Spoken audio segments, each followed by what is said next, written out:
All right, enough of that. The rabble rousers up here in Hey, I front. figured a joke hurt. Save it for Mr. Weber, okay? All right, good evening and welcome to the September 13th, 2023 meeting of the City of Summit Zoning Board of Adjustment. My name is Stephen Spur and I am Chairman of the Summit Zoning Board.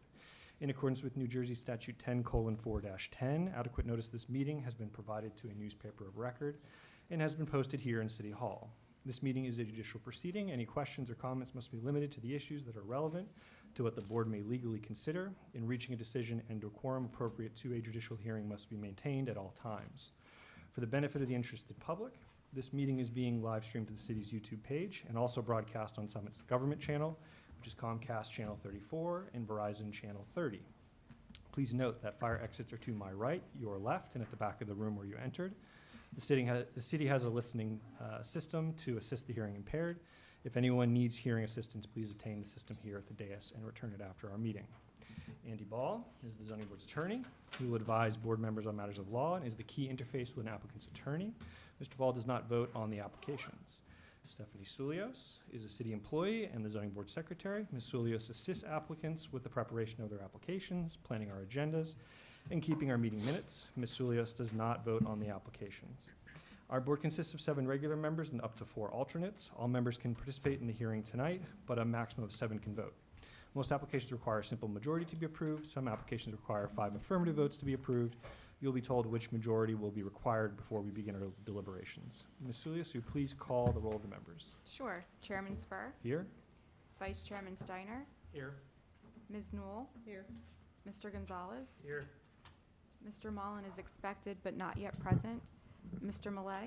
Here. Mr. Loikitz is excused. Ms. Toth. Here. Ms. Sager is expected but not yet present. Mr. Feskins is excused.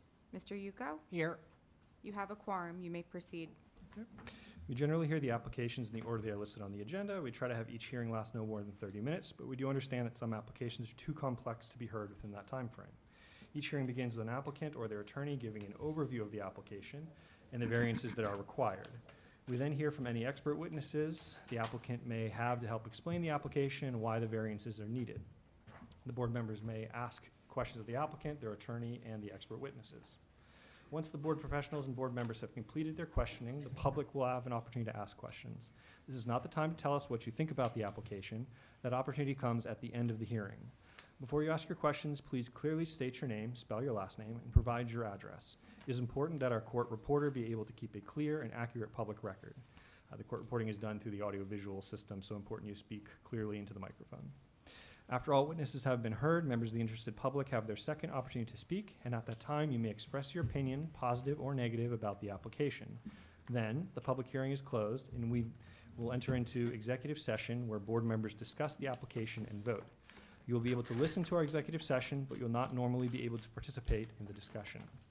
Most applications are heard and decided in the same evening. If an application requires additional information or testimony that cannot be presented tonight, we will carry the application to another date. It will not be decided during this meeting.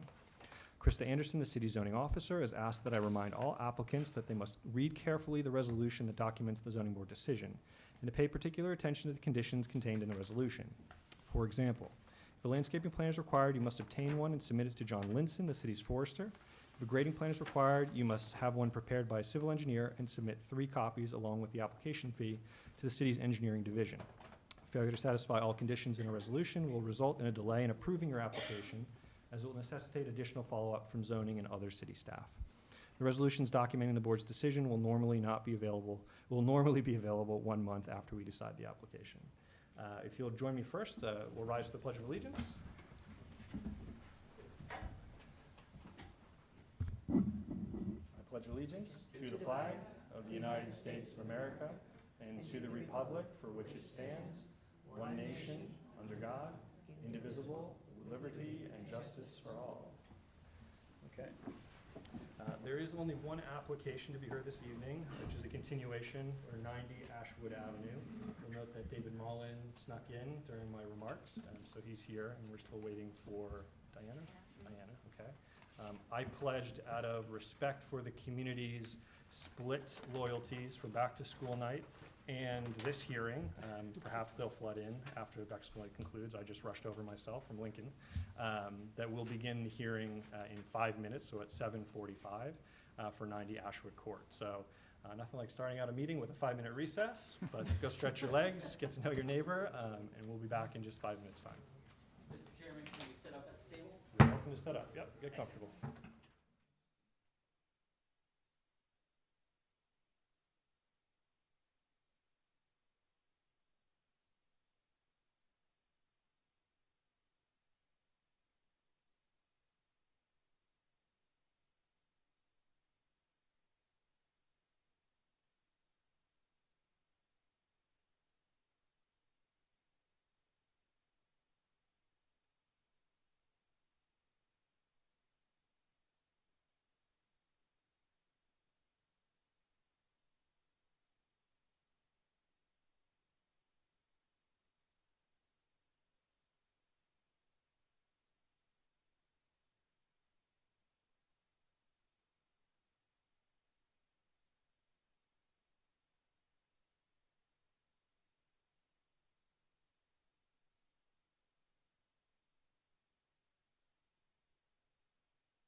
The hour is upon us. Mr. Weber.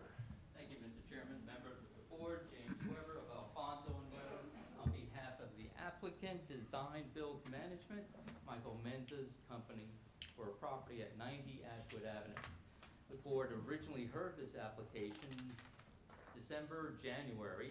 It did not meet the approbation for the two townhomes consisting of 4 dwelling units, and as a result, we requested and the board granted us the opportunity to amend the application. The application has since been amended to propose a minor subdivision of 3 lots. Each of the lots will have 7,900 square feet in the R6 zone, which requires 6,000 square feet. They will have the requisite front rear yard setback. They will require a lot width variance because the 150 feet that exists on this 23,790 square foot lot, in the R6 zone, you need 60. The neighborhood average, which is a requirement in the subdivision of any property, where you take the average of the properties, comes back at 50 feet. The lots will conform with the neighborhood average. With regard to the justification for some of the variances, if I can draw the board's attention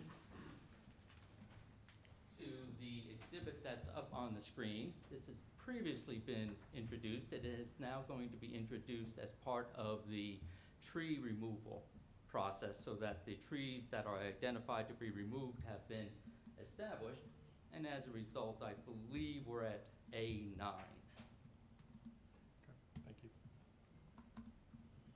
And what you can see here is the 7-foot drop from Ashwood Avenue down to the property. There is a drop of 10 feet over 11 feet. It's from 333 down to 323 in this area. The ordinance, the DRO, has an existing lot grading as of May 20th, 2003. So when you talk about where do we take the grade from, you take it from the existing grade that existed 20 years ago. So as a result, we're dealing with a particularly unique topographical condition, and as a result, the houses,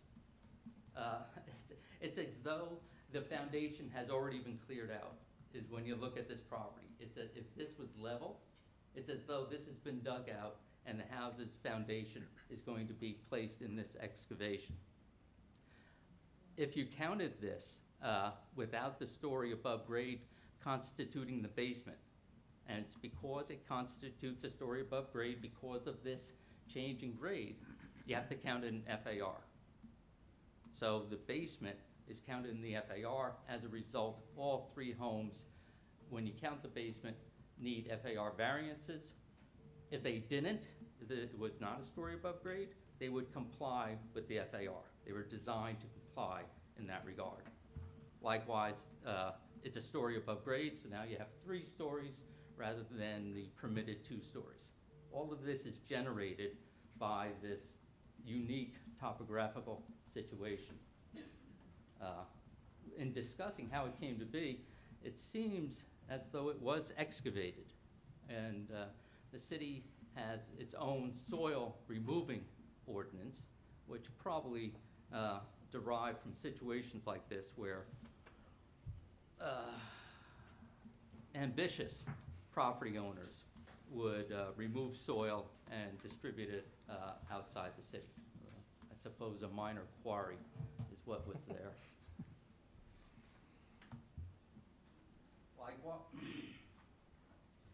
Likewise, this change in topography in the story above grade affects height.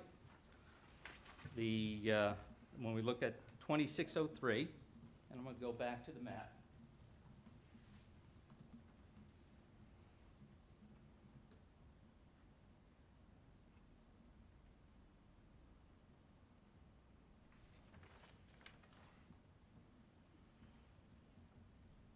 And I brought up here the plans prepared by Bill Scott, the engineer. 2603 is to the left, or on this one over, yeah, to the left. And for 2603, 3 stories, 2 stories. I don't think that that has a height, and that's where the existing home is located, and as a result, you have a more appropriate grade. For 2602, that's in the middle. You have 3 stories where 2 stories are permitted. You have a building height of 38 or 35, and that's the average, on the average grade. So, and again, taking it from the existing grade.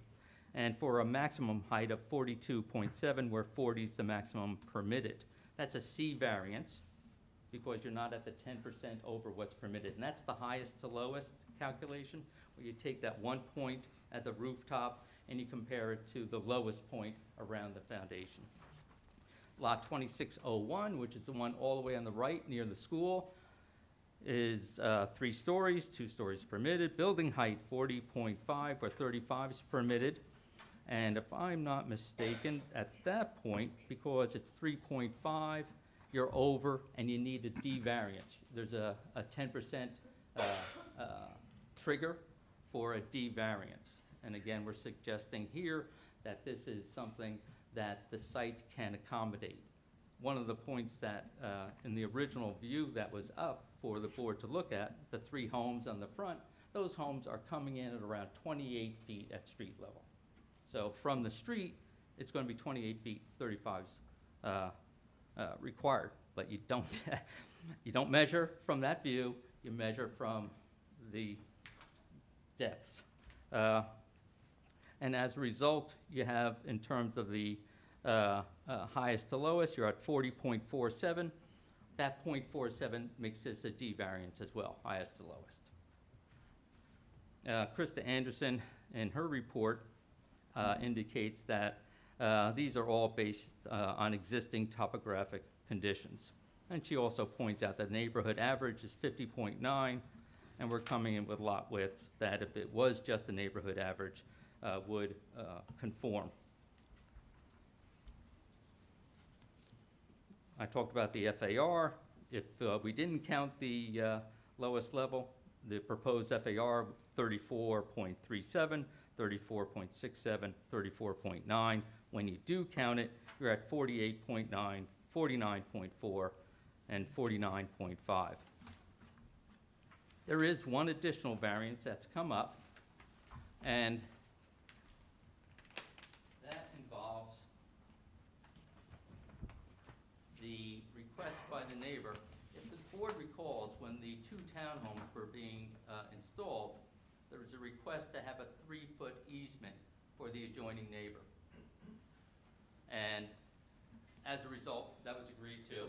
But then with the minor subdivision, because you're having the 3 houses spread out, that was then pushed back to the neighbor at 2 feet. Neighbor says, no, we want 3 feet.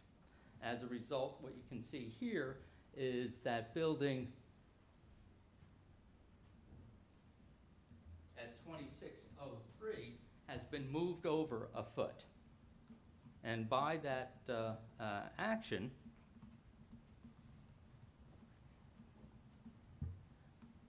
the part that is demarked here by the cursor, which I believe would be the southeast corner of 2603, is 7 feet.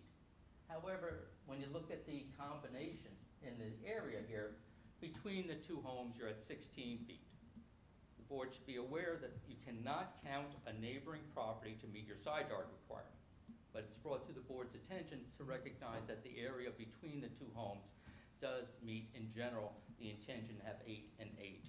And it only applies to the, probably, it's 11 feet at 2.5 feet. So it's not a large area. It also includes the portico, and it's just that one infiltration. And that was to accommodate the neighbor to have that 3-foot easement on the north side of the property.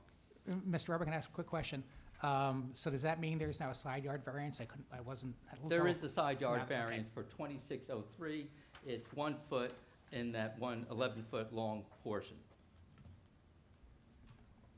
I'm just reviewing now, if I can. The driveways now conform. Their roof pitch conforms.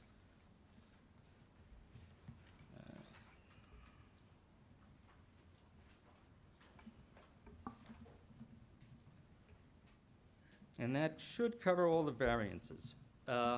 Again, the fact that we have this dramatic drop is what's triggered the stories, the FAR. Thank you. One independent or slightly related, not as related to the drop, is the building coverage. The building coverage includes the deck, and because you have the elevation at the back, you can't go with a patio, and then you have the portico in the front. If you look at the plans that have been prepared by Mr. Scott,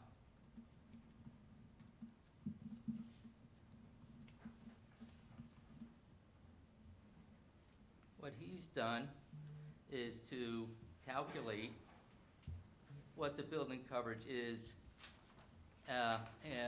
excluding the deck and front porch, so that there's the opportunity here on the front of his plans for the board to be able to understand the building coverage. So he has the building coverage, if you exclude the deck and front porch, 19.5, 19.67, 19.84, where 20% is required, and as a result, then when you include the deck and the front porch, you go up to 22.45, 22.65, and 22.84.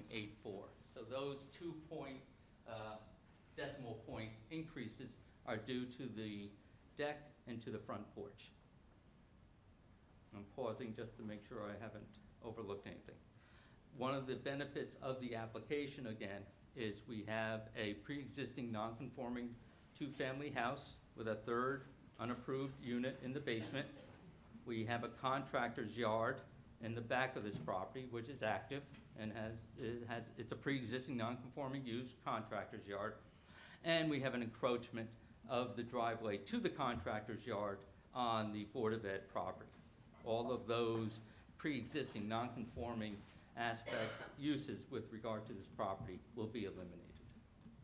Unless the board has any questions of me, I was going to call Mr. Menza, and then following his introduction, then Bill Scott, followed up by Paul Greigel, the planner.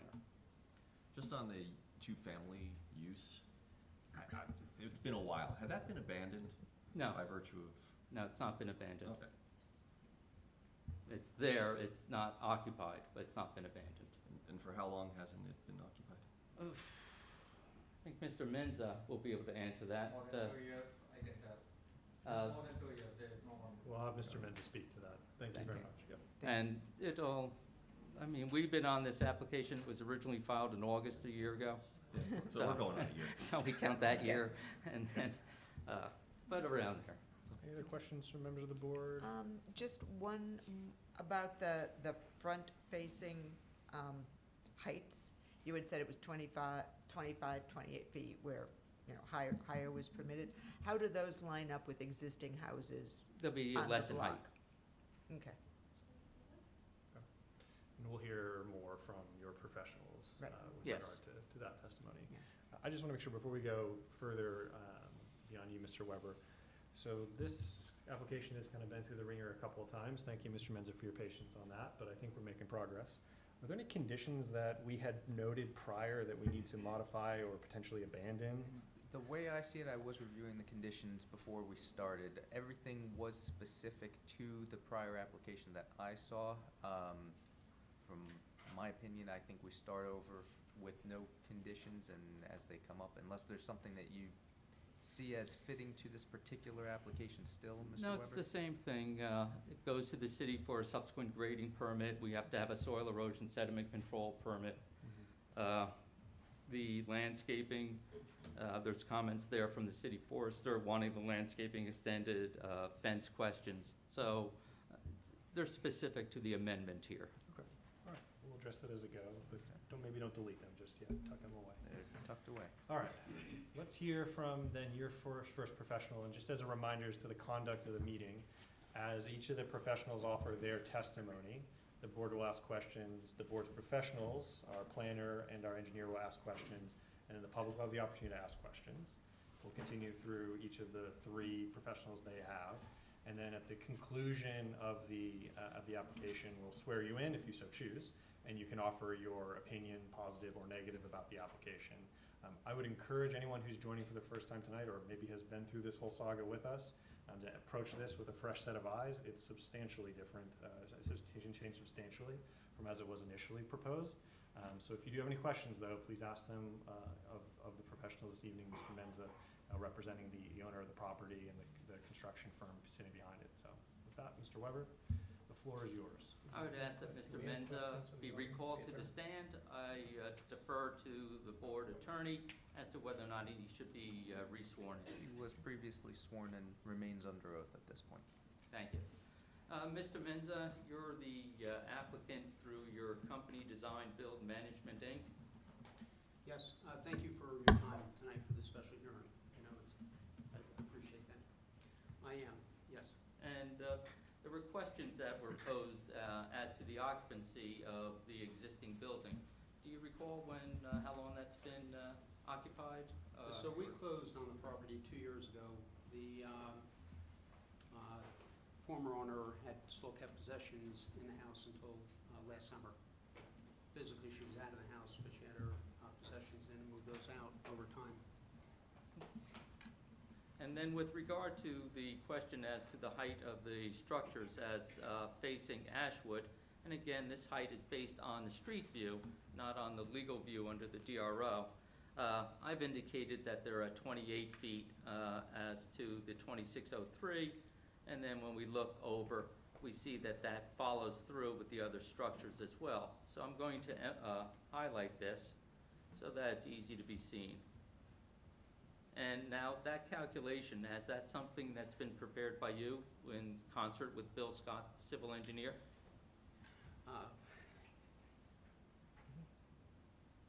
I'm going to have to Defer to discuss Bill? that, yes. Okay. We looked at this a while ago. These homes were under the existing homes, under the height of the existing homes to the left of us. But as far as the exact height, I don't recall those values, and maybe Bill Scott could address that. Very good. And then you've heard me indicate that this is a minor subdivision, and you're proposing the 3 homes which we've brought up here. And in terms of those 3 homes, what are you going to use for materials? What's the color palette? Is this something that you've presented for the board for them to review? Yeah, so we have different front elevations on each of the homes, and there'll be a mix of different materials, from clapboard siding to shingle siding to board on batten and stone.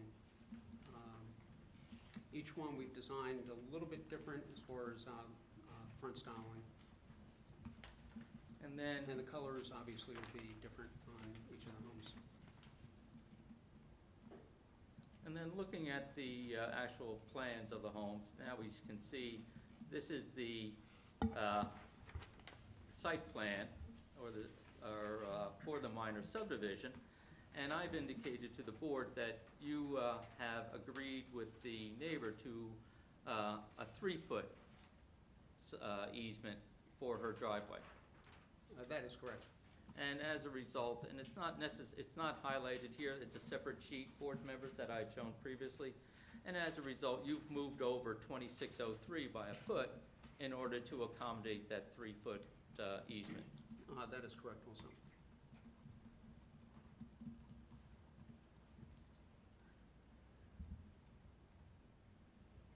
And we have here a neighborhood plan that has been prepared and previously admitted. And this is the type of plan that is reflected in the neighborhood average, showing the 50-foot setbacks, as well as the 2-family homes in the red triangles and a 3-family home 2 doors down from you. That's correct.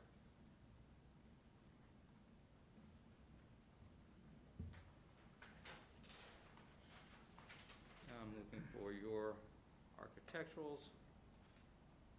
Now, you're not an architect, but you've prepared the plans, and once these plans are approved by the board, should the board approve them, then you will, at that point, create the architectural plans. That's Correct? correct, yes. Okay. And let me see if I can.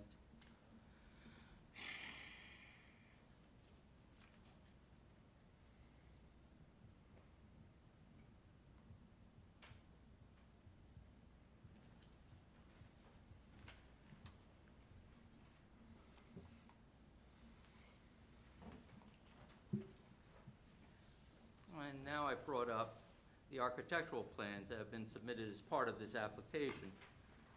And here we see the dwelling plan.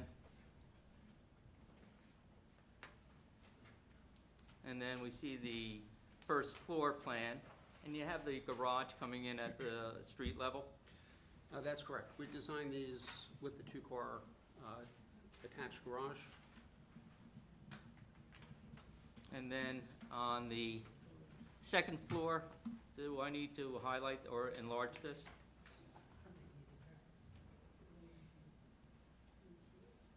Then on the second floor, how many bedrooms? There's 4 bedrooms on the second floor. And then in the attic, are you going to occupy the attic? There will be no occupancy in the attic. And then on the basement, you're also showing So, another Mr. bedroom. Weber, sorry, just pause for a moment. So do you, just a quick question, these are just the board professionals need to be paying attention to Mr. Weber. Yes. Was there something that we could just quickly clarify? Yes, I don't see the plan that calls cross-section exhibit.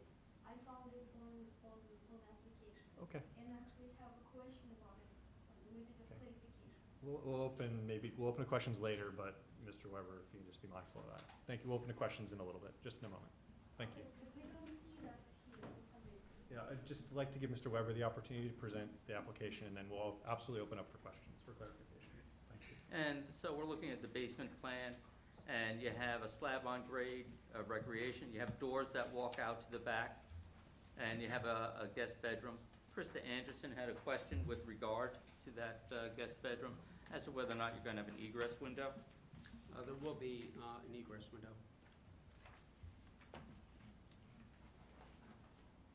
And here is the elevation. And which elevation is this? Can you tell from? Yes, that's between lots 20.03 and 20.02. So we have no retaining wall between those two homes, and that was done specifically. One of the questions came up a while back about egress for lawn equipment. So in that area, we're working with the slope to come down, so if there were landscapers, they can egress down the slope to the rear yard. And when we get to Mr. Scott's testimony, he'll highlight the presence or absence of the retaining wall that you're referring to. Right. On the next elevation, obviously, would be the other side where there is a retaining wall. Oops, hold on, there we go. That's the elevation there, and you can see the outline of an egress window on that elevation for the basement. And when we look at the drop in the grade, I've indicated, and Mr. Scott will confirm this, the drop in grade is significant, as can be seen from the photos I referred to. And those photos accurately depict the condition of the property? That's correct. They were taken a while back on the property. Who took them? I did. And You know, one of the things also is that that's a dangerous condition there as well. The sidewalk with children walking, it's a walking route right at that point, and that was never brought up or discussed, but that drop is 7.5, almost 8 foot, and there is a flimsy fence right up there right now, which, you know, I'm eager to take all that down, but So this will improve the- alleviate that condition. very good. And in terms of the location of the deck, I refer to that with regard to the building coverage variance that's being requested. That comes off the back of the property, and that can be shown here on the right-hand side of the exhibit that's up. Correct. And then you have a portico in the front of the house. Right, if we remove the portico and the rear deck, obviously that would comply with the building coverage, but with the two of those shown on the plan, you were at 22.5% on coverage versus 20% required.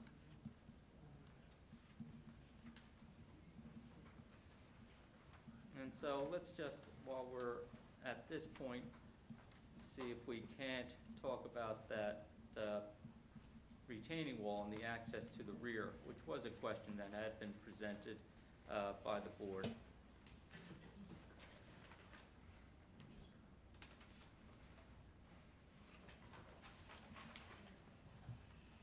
So the access to the rear yard, you're talking about if I use the cursor here between 2603 and 2602, no retaining wall? Yes, if you could shrink that down, Enlarge it or shrink it?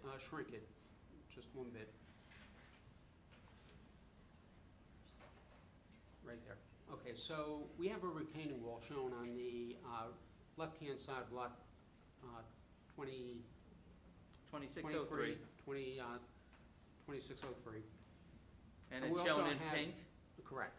And then we have the strip of land over there also, which will be a driveway area, which is an egress point also to the rear yard.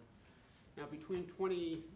You're talking about here, uh, where the cursor is?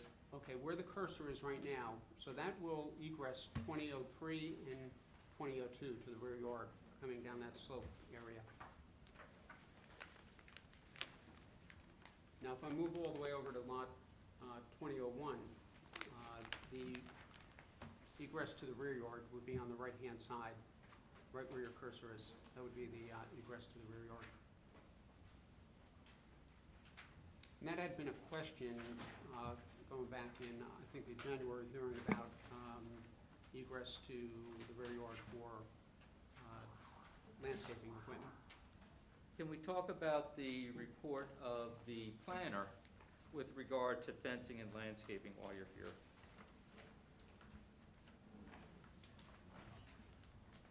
And if I can recall correctly, there were questions. We talked about it conforms with the parking. With regard to fencing, there was a question on page 3.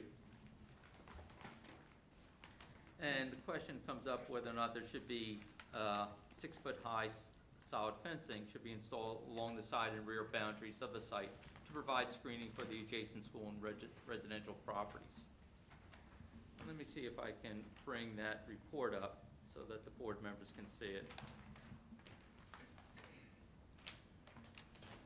I'll have to shift over.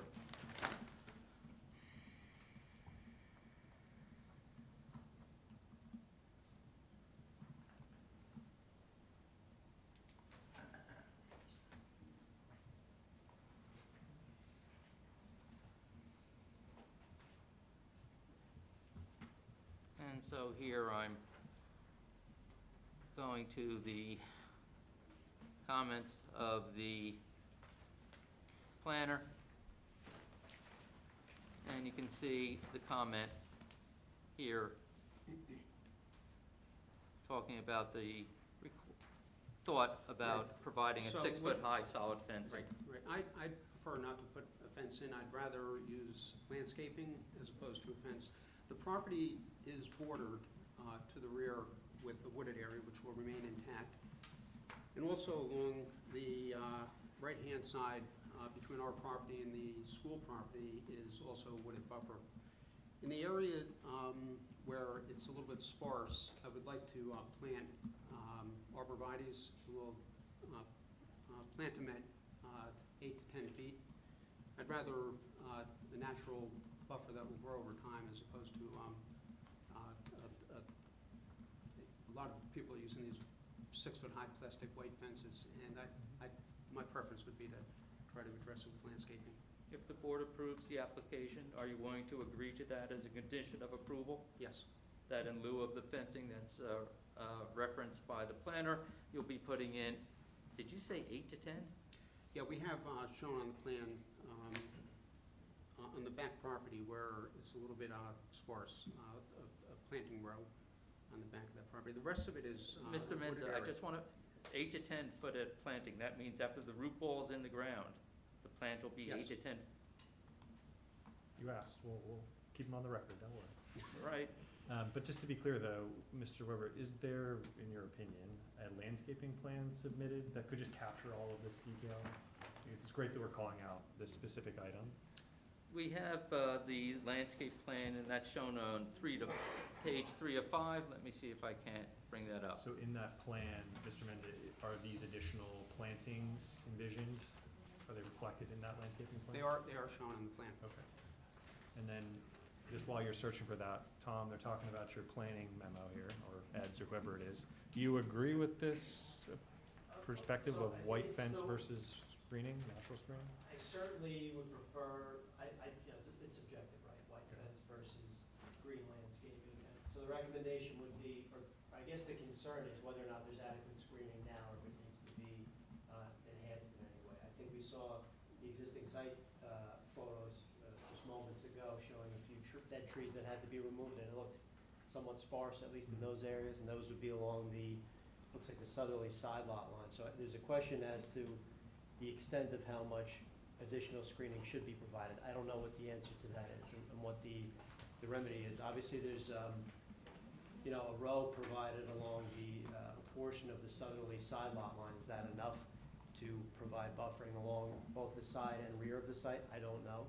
I mean, that's the proposal, so it's, you know, maybe this is a condition that gets determined in the field either by John Linson or by Ed Right. from our office. So. Yeah, I feel like John Liston should be able to, in partnership with the applicant, judge the appropriate position, density, type of screening to meet the desired effect. And that's perhaps the language of the resolution needs to reflect, is the intention to provide visual screening in some substantial form. I would just offer, the issue becomes there's 10 or so plants shown, but if in the field it's determined that he needs Right. many more than that, Yeah, yeah. that becomes an issue sometimes, so. So we previously had a condition that the landscaping plan would be submitted to the city forester for review and approval, and I think what we would do is impose a similar condition, but just note the fact that it will include these arborvitae plantings in lieu of a 6-foot fence, but still be subject to the city forester's review and approval. And we do have the report of John Linson. He did have the opportunity to review the landscaping plan that's up on the screen. He indicates, quote, "No objection, but I recommend that the privacy screening between the proposed homes be extended to screen the proposed decks." But before we go on to Mr. Linson's comments, in the landscape plan, the green giant arborvitae are shown here as 6 feet to 8 feet, and you're amending that to say you're gonna put them in so that they're 8 to 10 feet? Yeah, along that back buffer, we have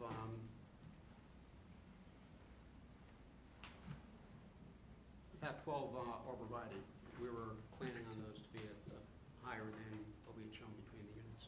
So I just to reflect kind of back, at least what I've heard here is arborvitae or natural screening could accomplish the same goal as would be a 6-foot fence, perhaps even with a more desirable visual impact. I think what's put into question is whether 8 or 10 or 12 or whatever the number may be, their positioning.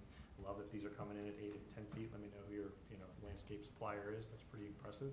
But we're gonna have to leave that to Mr. Linson, really, to determine in the field when the lot is in its final condition. Because what I don't also really understand here is the extent with which the lot needed to be, existing kind of greenery, shrubbery may need to be removed to allow for construction of the property, which I just assume it will be, denuded is a strong word, but it'll be cleaned for some substantial degree. So the existing condition may not be representative of what needs to in fact be addressed with additional screening. So if we just leave it to Mr. Linson, I'm comfortable with that, and the board has any objection. Wally, how do you feel about that? I feel like arborvitaes are subjected to extreme weather, or normal weather, so they might come down and die, and then you would be left with no arborvitaes, whereas a fence might be there forever. But visually, trees are nicer. So I think to your point, let's leave it to John to figure out what is the kind of the best way to approach that. But ultimately, I mean, I think we should consider fencing as well, maybe along with arborvitae. I'd like to hear more though. I mean, obviously, Whose property is on the other side of the fence? When we talk about the The driveway. southern portion, so that is the Board of Ed. Perhaps we should consult with, Board of Education properties are different than other residences or industrial or anybody else. What do they want to protect their children perhaps from getting into the arborvitae, et cetera? And that could be a condition that we at least consult with the Board of Education to find out what they want. So, well, that's an interesting question. Tom, in consideration of this particular item, were we considering? Visual screening, provide some kind of physical barrier to prevent unauthorized entry into the property? I just want to be clear what we're trying to accomplish. Yeah, as the I goal. mean, I think initially the comment pertained more to aesthetics, but the issue of trespass, I think is worth entertaining or Mhm. considering. And that goes both ways, right? So Right. it's kids that live at the home or residents of the home, Right. and also school children meandering, potential safety issues. Again, these are issues that may have to be vetted in the field. And we're talking, there's some element of tree removal, we don't fully know the extent of that. And so, the intent is not to hammer the applicant, but also to provide, again, the goal is adequate year-round screening that benefits both prospective residents and also provides some level of aesthetic and that, Yeah. trespass protection for Sure. Board of Ed property. Just for clarification here, and I really hope my neighbors are not watching right now. I have a property that does not have a fence, and we have little kids who walk across, right? So we're talking about Jefferson kids walking home and just cutting through, or going to the pool and cutting through. So this becomes more of a, for your property, whether you wanna screen that in or not. Do we have rules that pertain to the school owning that and different setbacks that might apply to school boundaries and fencing that might be restrictive of your property and, just overburden some? Are there different standards? Considerations, it wouldn't impact the setbacks per se. So in certain zones, let's say where a commercial zone abuts a residential zone, you might require the commercial property to have adequate buffering, screening, or fencing in that case. Being that the applicant is the residential property, I don't think we can compel the school to put up a fence, let's say. So it's just a comment we wanted to offer for the board's consideration. You may think that it's not required at this time, and the potential homeowner has the wherewithal to submit an application to the building department for a new fence. You can leave it subject to that too. And the Board of Education was notified of this hearing, I so believe they were noticed, so correct? they, if they had, I guess, countering myself, if they had something that could be here. I think the thing that bothers me about this white fence is it's ugly. I think it's gonna look ugly. I'll just offer that as my aesthetic opinion. My wife has often lauded me, right, for my ability in that respect. I guess I'll punt it back to the applicants, as Tom has punted it back to us, and I'll punt it back to you, to say, if the dual goal of, be it plantings or fencing, is to provide visual buffer and to limit trespass in either direction, do you feel that the landscaping, with Mr. Linson's input, can accomplish a desirable outcome in both those respects? And you're on the record on We've just spoken while the board was debating the question, and the applicant is willing to agree to a condition whereby they will confer with Mr. Linson at the end of construction, when landscaping goes in, and at that point settle upon the appropriate planting, and if fencing is suggested, then at that point, and put the fencing in, subject to the board's retention of jurisdiction. So if it turns out, and I doubt that there will be a disagreement with Mr. Linson, Yeah. but if there is, that it could be brought back to the board for the board to say, do it this way, where you agree with Mr. Linson, put the fence in. And just because I have you here, there's no scenario that you foresee that a non-conforming location to the fence or construction of the fence in terms of height or potentially material, maybe, there's none of those instances do you see that could require the board's consideration tonight? I don't see that now. Okay. It's we're not a corner property, not a through lot. What I would expect, what little I know about landscaping, is that it would if there was a question about inhibiting trespassing, that maybe a post and rail fence, so that you have an attractive element there. You're still relying on the plantings for the greenery, and you just put up a post and rail fence. Okay. So we'll work with Andy together with respect to the resolution to maintain a desirable visual environment. So again, no ugly white plastic fencing, please. Those are my words. But perhaps there's some blended solution that can address the safety considerations as well as the visual buffer we're trying to prevent between what's really the driveway, eventually the school, but the driveway and this residential property. Okay. Andy, good luck crafting that one. You're gonna do a great job. I'll need it. Okay. Mr. Weber, how would you like to proceed? Any further points here? I'm just wondering if there's any additional points that Mr. Menz's experience can be brought to bear on. Do you want to address, sorry, the privacy screening between the properties before we Oh, there, get too that's a far good away? idea, yeah. Thank you. So John Linson had suggested that come on, here we go. That the screening between the buildings would be extended to include the deck. Now, the decks are how high off the ground? Do you know offhand? I believe they're, I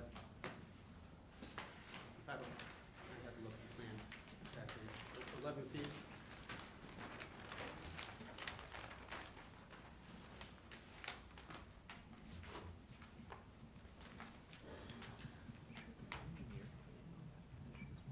So assuming that they're 11 feet, and then you have a fence, how high does the fence have to be? Now, he was talking about screening to extend the Yeah, arborvitae road. right, but I'm just wondering how high the screening would have to be for people standing on the deck, which has a floor of 11 feet. So you're at 16 feet, 17 feet. So I'm not sure whether or not that you would be able to put in a plant that would be sufficient. No, it would have to, it would grow over time, obviously. The arborvitaes will grow around 2.5 to 3 feet per year. So it would be you know, 3 years, 4 years time. Okay. And how high do these green giants get to? If I say 30 feet, is that? 30 feet plus. Okay. Then, do you have any objection to agreeing with the recommendation of John Linson? No. So just, sorry, just to be clear though, the extension would, how far would the extension go to essentially the furthest point of the deck? Yes, All the way to end of the deck. wooded buffer, Just Okay. for the deck? just to the deck? Yeah. But again, since Mr. Linson's going to be out there, to the extent that there's an adjustment to address any of his observations to benefit the future occupants, then I'm sure Mr. Menza can agree with him at that point. We would have no objection to that being part of the condition for the communication with Mr. Linson. Mr. Benz, in your experience, is there any expectation or is it desirable to create a buffer that that goes all the way to in this case, the wooded buffer at the rear of the property to break the lots? Right now you have a shared backyard Yeah, essentially. my preference would be to have it as a lawn backyard and let the future residents decide what they would want to do in terms of if they wanted it separated or not. And you're Absent- selling, I'm sorry, you're selling these units, These correct? would be for sale. Yes.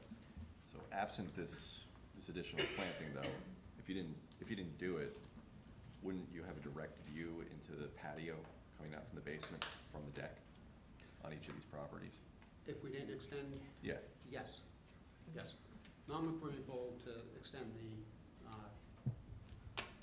tree row to the end of the patios, to the decks. But you wouldn't, in a different situation, you would prefer to have a shared yard and open public space. It's the hardship, I believe, of the property, the way that it tilts a certain way that creates this weird angle that you we're almost required to have this extra screening that would normally be a shared space, and you'd be out there with your neighbors. So, I'm gonna throw this out there. The planting the arborvitae so that you can have this screening is great. Once you sell it, a new homeowner might cut them down so that they could have a shared space with their neighbors. So, is this one of these things that we leave till the end and let John figure out whether we should do it or not, or?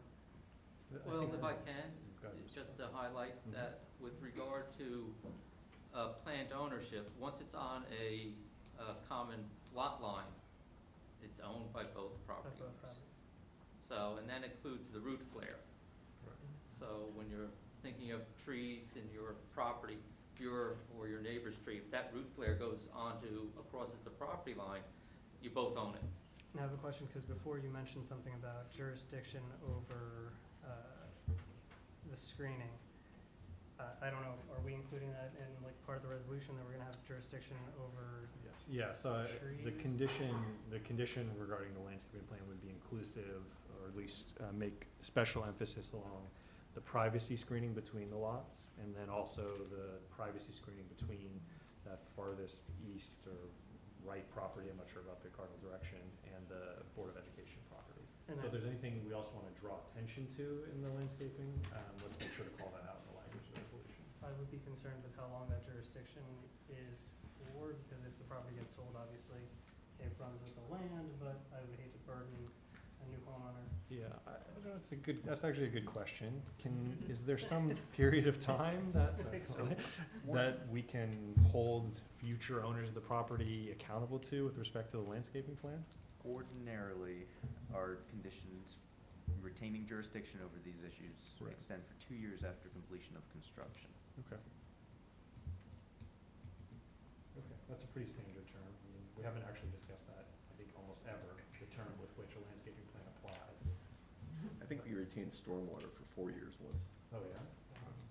Oh. Must have That was a been when special Joe one. was in charge, I don't know. Okay, so we can make note of that, 2 years. If we hope in a 2-year term, I suspect you, Mr. Menzel, hope that in a 2-year term, ownership would have passed beyond your hands. And that'll be On the interesting. recession. Yeah, that's right. I Okay. had another question about sightlines. Going from 2603 to 27 from the deck, what's the, like, what can you see from where the deck is proposed on a neighbor's lot? 'Cause we've had a So lot I'm of, using the cursor to show the deck for right, the board members. I just don't know the question. topography of lot 27, or how it goes from 2603 to 27. Let me see if I can go back to the aerial. I don't know if this is gonna be big enough.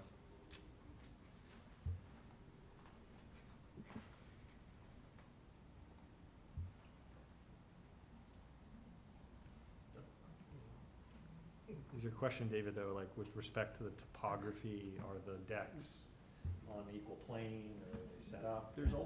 Whenever we have a deck that's well above grade, we always have that privacy concern. We haven't Mhm. historically looked favorably upon it. So when we look at lot 27 from the aerial, and that's shown here with the cursor, what you'll be looking at will probably be the garage servicing lot 27. I know you've spoken with the neighbor about certainly the buffer. Have you spoken with them about the privacy concerns? Have they come up in your conversations at all? I have spoke with Liam Miller about the driveway easement and the fact that we are installing arborvitae's along that property line as well. Thank you. To the extent that the condition is going to involve John Linson with the inspection, then I would suggest that also focus on the border between lot 27 and 2603. Yeah, and that is shown on the plan as well.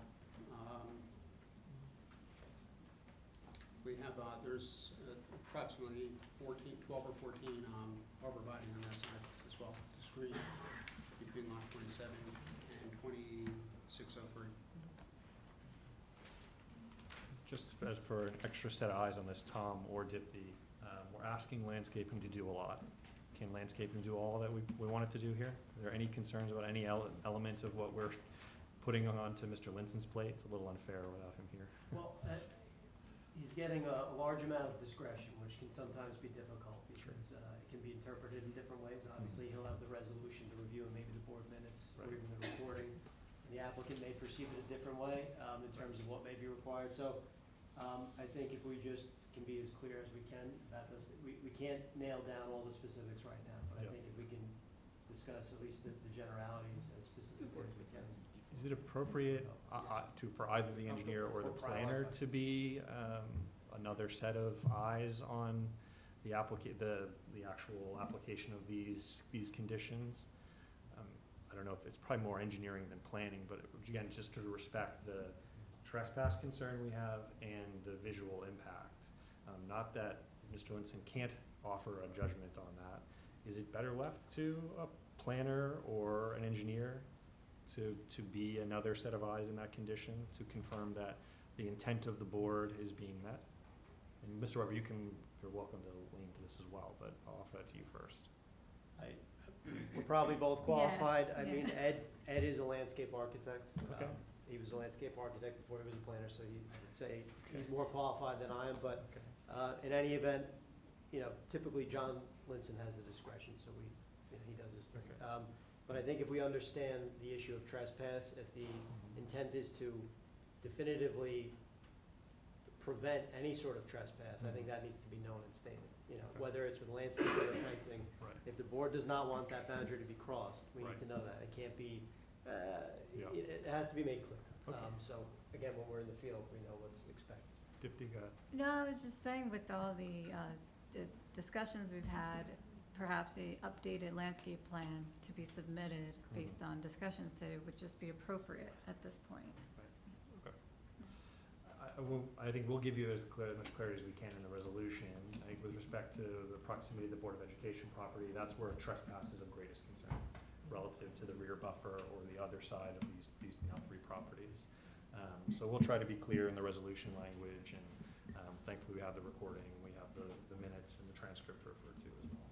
Thank you, Mr. Chairman. I would just suggest that rather than completely prevent any trespassing, and I remember being a teenager, there was never a fence I couldn't cross.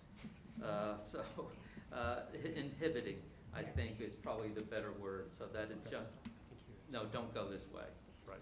Because it's just, I don't know a fence that can't be crossed. Okay. All right. So, Mr. Weber, known for his agility, apparently. not anymore. I have no further questions of Mr. Menza. Okay. Dipti or Tom, we brought you into these conversations before, but is there anything else you want to ask Mr. Menza, understanding there is engineering and planning testimony, Mr. Weber? That's correct? That's Still to good. come? Just for the steep slope variance with the new application, well, I don't want to say new application, with the revised application, there's still a steep slope variance, I assume? Yes, I think, yes. Yes, And I don't know that- if it was mentioned before. Thank you. Yeah, That's the one over by the Board of Ed property. right. Okay. Tom, anything else you want to flag? Just a point of clarification, the guest bedroom in the basement level, you mentioned would have, I wasn't clear, is it an egress window with a window well, or would it just? Yeah, open so over? it would be either the window well, Right. or what we could do is rotate the bedroom to the rear of the basement wall, and that would be an egress window there. Okay. The point of that statement is just, there are setback requirements for window wells. They can encroach into a required yard by up to 3 feet. They may also qualify as building coverage. I don't know definitively, but, I know we're only talking about maybe 12 square feet. Yeah, or so we have an exercise room and a bedroom. We can just flip that, so the bedroom is on the outside rear wall, and that would be an egress window there. And there would be no window well at that point. All right, thank you. While we're on that, man, Go ahead. the basement usage, when I see no food prep or anything like that, refrigerators, microwaves, et cetera, you block off the stairway or lock, double lock, et cetera, you have you have a mother-daughter operation possibly, or a rental downstairs, can we know from that that's not gonna be the intent? That is not the intent at all. This is So a can single. we, put a So condition there's in no, that- there's no, oh, Yes, you can put a condition in that there would be no secondary kitchen facilities. Okay.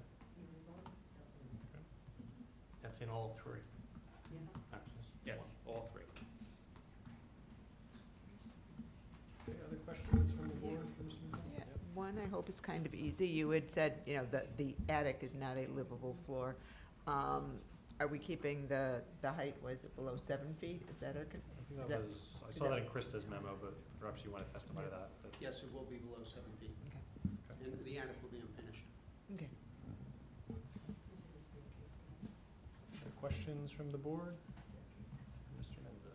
No? The other question that I wanted to raise, as we're understandably lacking architectural plans, is the HPC's comments, we'll move to the second paragraph, around materiality and appropriate materials for a historic district being used. Just to put this on the record, it's your opinion that what's being presented here will fairly reflect what gets built with perhaps some modification. And further, that it meets that expectation of materiality appropriate to a historic district. Yes, so what I propose there is what would be built out. All right. No other further When you questions? say will be built out, you don't want to reserve any flexibility during construction? Changing fenestration, moving a shutter? Can we say substantially similar? I'm just, Substantially similar is usually what we aim From for. my legal counsel. I've been building in this town for 34 years, and I've built hundreds of homes in 16 communities. In Summit, we've built over 40 homes. I want to believe I have a good reputation. What we built, we stand by both the architectural design, the landscaping, you know, and our continuity being part of building community in Summit. So I just offer that as, Okay. you know, Okay, thank you. And we'll make sure, Mr. Weber, your comments are certainly heard, and there's an appropriate but limited degree of flexibility afforded with respect to these architectural elements. correct, Mr. Chair. Okay, thank you very much. Okay, nothing else from the board, nothing else from professionals. This is an opportunity for members of the interested public to come forward, state your name, offer your address, and just questions for Mr. Menza. Again, there will be an engineer, there will be a planner available as well for questions, so if you have a question you think that's better directed to them, that's wonderful. But if you have any questions, just, you need to come forward here to the microphone, your name and your address. Yeah, would you mind just coming forward and just, yeah, I'm sorry, just need your name and your address, and you can offer your your I question. didn't want to interrupt No, the that's other. okay, you're welcome. I just had a point of clarification for you. Geraldine Ponto, 7 Fatute Court. Okay. You said it is understandable that there are no architectural drawings, and I wanted to know why that is. Mr. Weber, do you want to speak to why there are no architectural drawings and how that does or does not impact the board's decision, but ultimately the permitting process, construction, et cetera? What the plans show are the building designs that will be implemented. They have been described in order to provide a setback, the floor area ratio, building coverage, and all those requirements. At the time of construction, the architect will be retained to provide the construction drawings that are necessary to meet the construction code, as well as to conform with the plans that the board, if it chooses to approve this application, will have approved. Is there any difference we'll see, we as members of the city here, the residents of the city of Summit, between what's being presented in these hearings and what will be ultimately presented as a sealed, signed, certified architectural drawing? Oh, certainly. There will be electrical designs, there'll be the water, HVAC, the walls, the insulation, all the details that are necessary to get a uniform construction code permit. So right now, we're at a zoning permit standing, then we have to go get a grading permit, and then after the grading permit, there will be an application that will be filed for the construction code. So this will have to conform with the construction code, and that's where an architect is required. Are there any particular items you're looking for that you No, don't see? I just, or- and Mr. Menza seemed to comment, and that because of his experience with over 40 homes in Summit, he will stand by the project versus what it's going to look like in those drawings and what's presented to the audience today. Mr. Menzer, you want to be on the record for that? Yes, it will be. Okay, Okay, Yes. thank you. thank you Thank very you. much for your question. Hi, my name is Helen Campagna. I live on 16 Hughes Place. I'm sorry, I couldn't quite. Helen Campagna, and I live on 16 Hughes Place. So there was quite a bit of conversation. I want to start with the decks. Because I have the answers for some of your questions and some of the questions that were here. We also live on a house that's got Sorry, 3 floors. I need you to unfortunately just limit to questions at this point. Oh, so, question. Yeah. Okay, so, so the deck, so I cannot make a comment or a proposal? Not at this point. Okay, oh, yeah, not so at this just point. questions, yeah. Okay, so the question that I have is the height of the buildings, in terms of the floor to area ratio, is the height causing, exceeding the floor to area ratio, or is it the home that's so large that's really creating that increase? If I can, it is the fact that the topography is such that you count the basement now as a story above grade. And I'm looking for Hughes Place, and I have the property owners list up, and I see Ashwood, and I see Fayette Court, Ridgedale, She may Baltusrol. be out of the 200-foot radius, but yeah. It's on the other side of Baltusrol? Yeah. Okay. But I So- don't know, We maybe, promise you it's in Summit. Okay. but maybe just for a moment, right? I had one opponent who was downstream of a stream in another town, and he said, well, your development is going to increase the amount of stream flow, and therefore I'm an interested person. All right. Okay, And so so, he was heard. But I just let's- wanna Let's take a understand. moment, though, because that's a fair question. right, FAR is not always the most intuitive thing to Right. understand. Tom, will you take us to FAR class here for a quick Mhm. So moment? the floor area ratio is intended to control the bulk of the building, essentially, in terms of the ratio of the floor area relative to the lot area. Mhm. And so Summit has a prescribed floor area for each of its zones. In this particular zone, it's a maximum of 35%. The applicant's testimony so far is that the floor area that can at least be observed from the street is within that 35%. And by virtue of the lot's topography, the basement area is now included, which is increasing it above the maximum 35%. So we'll call it a normal situation where the lot would be level, the building would be compliant. But because it's Okay. on slope property, you have to include the basement because it's visible and more than half of it sticks out, et cetera. That it okay, is included, and from the back, it appears to be a 3-level building, but from the street, it's a 2-level building. So okay. I don't Is know this if a that new, answers your question. is this a new ordinance? Because our house also has an above ground, above, So let's, ground level. so first of all, Ms. Weber, I want to make So- sure you have an and we're not- opportunity. Anything you want to add to Mr. Barron's No, comments? that was complete, I understand. comprehensive, and well My spoken. confusion is that our house is also 3 levels, and it's only considered a 2-floor. The basement is not included. So So just with is this respect to new? this application, maybe, Ms. Okay. Weber, you just want to reinforce, right? Why is the Yeah. basement level included in the FAR Included in calculation? that, Again, yeah. just to readdress that point, I think it's very important. I have Because to go to the topography. DRO, because I have long ago given up Is this trying to. applied to all the homes? So in this case, and we're going to let Mr. Weber really speak to this, Okay. right? Topography matters, right? Okay, What you're hearing the applicant say is a certain hardship on this property is it has this steep slope, this change of grade.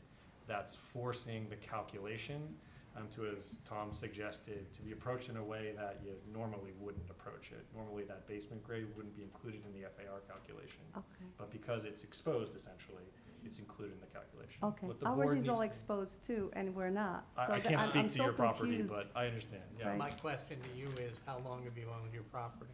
Oh, the house is about 100 years old. Yeah. So Thank it's probably grandfathered It- under some other Ma- zoning. You may codes. be. Maybe, but. Okay. I would check with the zoning officer tomorrow morning, call I don't know. Oh, Stephanie. I'm just wanted to try to understand the No, difference. That's right. And Mr. Weber, I want to make sure this point is well understood and you are given ample opportunity to explain it, because if anything, this is the focal point of the application, the FAR. Right. It is, in terms of the number, deviating rather substantially from the allowable limits, but the applicant is making a case that for good reason it is. and we should be able to, as a board, accommodate for that or understand it. But Mr. Weber, the floor is yours again. The definition of story above grade, it takes several readings, so any story having its finished floor surface entirely above the grade plane, except that a basement shall be considered to be a story above grade where the finished surface of the floor above the basement is more than 6 feet above the existing or new grade plane, or more than 6 feet above the grade plane for more than 50% of the total building perimeter, or more than 12 feet above the surrounding grade at any point along the foundation. I believe that this application meets 2 of those criteria, and as a result, the basement constitutes a story above grade.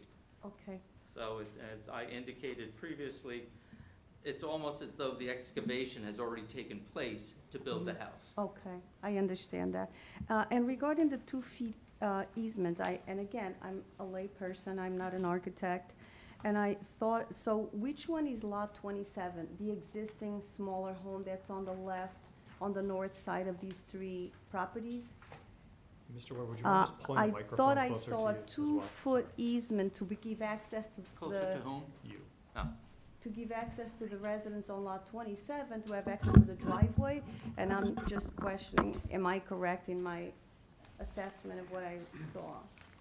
So what is this 2 feet easement? Oh, and, well, an Can you pull easement that is back a, up? Sorry, can you pull the visual back up as well, Mr. Weber, sorry. Thank let's you. see if I can do that. Thank you. Because I was just wondering, I mean, for a family to not have access to their driveway, that they needed Yeah. an easement from the previous property. Yeah, let's have Mr. Weber, he'll show you how what's impacted and what practical Let me see impact if I that can has on find it. both of those properties. Voila. So what we have here is the property line is shown in a dashed configuration between lot 27 and new lot 2603. At the request of the neighboring property owner, she had asked for a 2-foot easement. Then, yes, then this is some background. And then with the single-family lot, she asked for the 3-lot subdivision, or 3-lot easement. 3 foot. And, yes, thank you, the 3-foot easement. And as a result, that easement is a permanent right that is going to run with the land for the owner of lot 27 over the owner of lot 2603 ad infinitum. It will be available to the heirs, successors, and assigns. Oh, thank you so much. I didn't quite understand that. And regarding the trees between, I thought I heard you mention that you would put like trees or bushes between the lots and they would be owned by both neighbors. Do you really think that's workable? Who's really responsible to trim those bushes and those trees? Do you think that that's a viable solution? I mean, Well, our if next you're door neighbor will asking me speak to as to us, whether or so- not neighbors can agree or disagree over certain things, I cannot give you a good answer because sometimes neighbors don't agree. Sometimes they do. To the extent that the plantings are in place, the board is retaining jurisdiction for 2 years after the completion of construction, and then after that, the neighbors will have to work it out themselves. right. I mean, I'm just throwing that out there for consideration. Just question. So, I know. I think this is about, this is it. Okay, Thank you. very much. And I just want to say, the homes are beautiful. Thank you, but just So- questions, hold your compliments, we like compliments, but later. Yes, absolutely, please come forward. Just your name and address for the My record. name is Leah Miller, and I live in 84 Ashford Avenue. Here That's in known as Summit. lot 27. Correct, Thank you. yeah. Could you speak up a little bit, maybe? My daughter and I are owners of this property, 84 Ashford. So I just need maybe clarification. There is a diagram that calls cross-section exhibit. Looks like that. So Maybe just hold for a moment. Do you have that available to project? it is on the website, so you can just download in a second. I can. I can forward it. Let me see if I have it in Just so everyone knows what we're talking about. way back. I just, Let's just wait for a moment. Let Mr. Oh, Weber sure. try to get to it if we can, just so we're all this. Yeah, I think, actually, Ms. Miller, you need to speak up a little bit if you can. I'm oh, sorry. okay. I'm not offended if you want to shout at me, but yeah, No, everyone I'm wants not. to hear. No, I'm just, while they, yeah. No, I'm seeing whether or not it was in, You just go to the website of City of Summit Zoning Department with the application. Within the application, and the name of the diagram is cross there, section. hold on, there, we So- found it. Okay. Oh, Good cool. job. All Yeah. right. So this is just clarification, okay? So it says the scale is 1 inch is 2 feet vertical. Yep. So if we go to the upper part of the diagram, which is the existing profile, so to speak, the driveway is on a level of 327 units, right? And We have the civil engineer coming up Is next. it better? But Yeah. it's a fair question, though. So you're asking for clarification just on this I am diagram? asking for Yeah. clarification because I need to understand if the driveway Mhm, of the new property mhm. will be 7 feet above the old driveway Okay. or 2. Okay. Do you mind if we hold that question? There's an Sure. engineer who's here. Absolutely. That his wheels are spinning. I can see him going. I just need He's to, going to answer your yeah, question I just need to, this is the clarification, and about that's it. the level of the The, driveway. how high the new driveway will be above ours, Mhm. because we spent significant amount of money when Okay. we bought the Yep, property. let's offer to the engineer the Isolate, opportunity yes. to speak to I it. have a second question. Please, yep. If, I didn't find among the documents Mhm. water runoff study, because this The is engineers, connected. I have a note here as well for stormwater management. We're gonna pepper the engineer with Mhm. questions about that, Yeah, so. thank yep, you, that's thank it. you very much. And I was going to say that I'm not pure evil. It's not because No, I no. just saw the picture, it was No 2 one's- feet and no I one's saying decided, you're evil. No, and no, we no. decided to ask for 3. It's just because previously, We're gonna give you the, we're gonna swear you in, we'll give you the We- opportunity to speak at the end, Yeah. but no one thinks you're we evil. just I know. previously agreed on 3, because Okay. the garage We're gonna give you a chance to speak is for minutes at length at the end of the hearing, though. This is just for questions not at the moment, accessible. Okay? Thank you. Thank you very much. Any other questions for Mr. Menza? And there's an engineer and there's a planner still to be heard, but name, address, and your question, please. Thank you. Okay, good evening. My name is Janice Barry. I live at 67 Ashwood Avenue. And my first question is a very simple one because I've lost track. I have in front of me actually a number of documents, including the professional planners table on the C and the D4 and the D6 variances. But at this point, how many variances is the development actually requesting? Mr. Weber, how many variances are you asking for? 3 lots, so you have the story above grade, you have FAR, you have building height. So 3 times 3 is 9, then you have building coverage for each 3, so you have 12. You have a side yard to accommodate the 3-foot easement, so we're at 13. Steep slope. Steep slope, 14.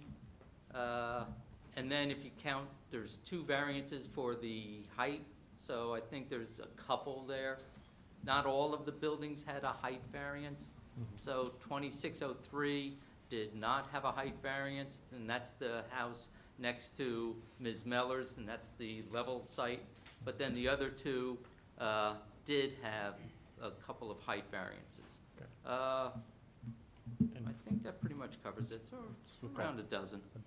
Okay, maybe a little more than a dozen, but just to be clear, though, and Mr. Weber, you're welcome to comment on this as well, is there are a number of different types of variances. I draw attention to a D versus a C variance, where the D variance is going to, it deserves additional scrutiny and requires 5 affirmative votes from this board. Is that correct?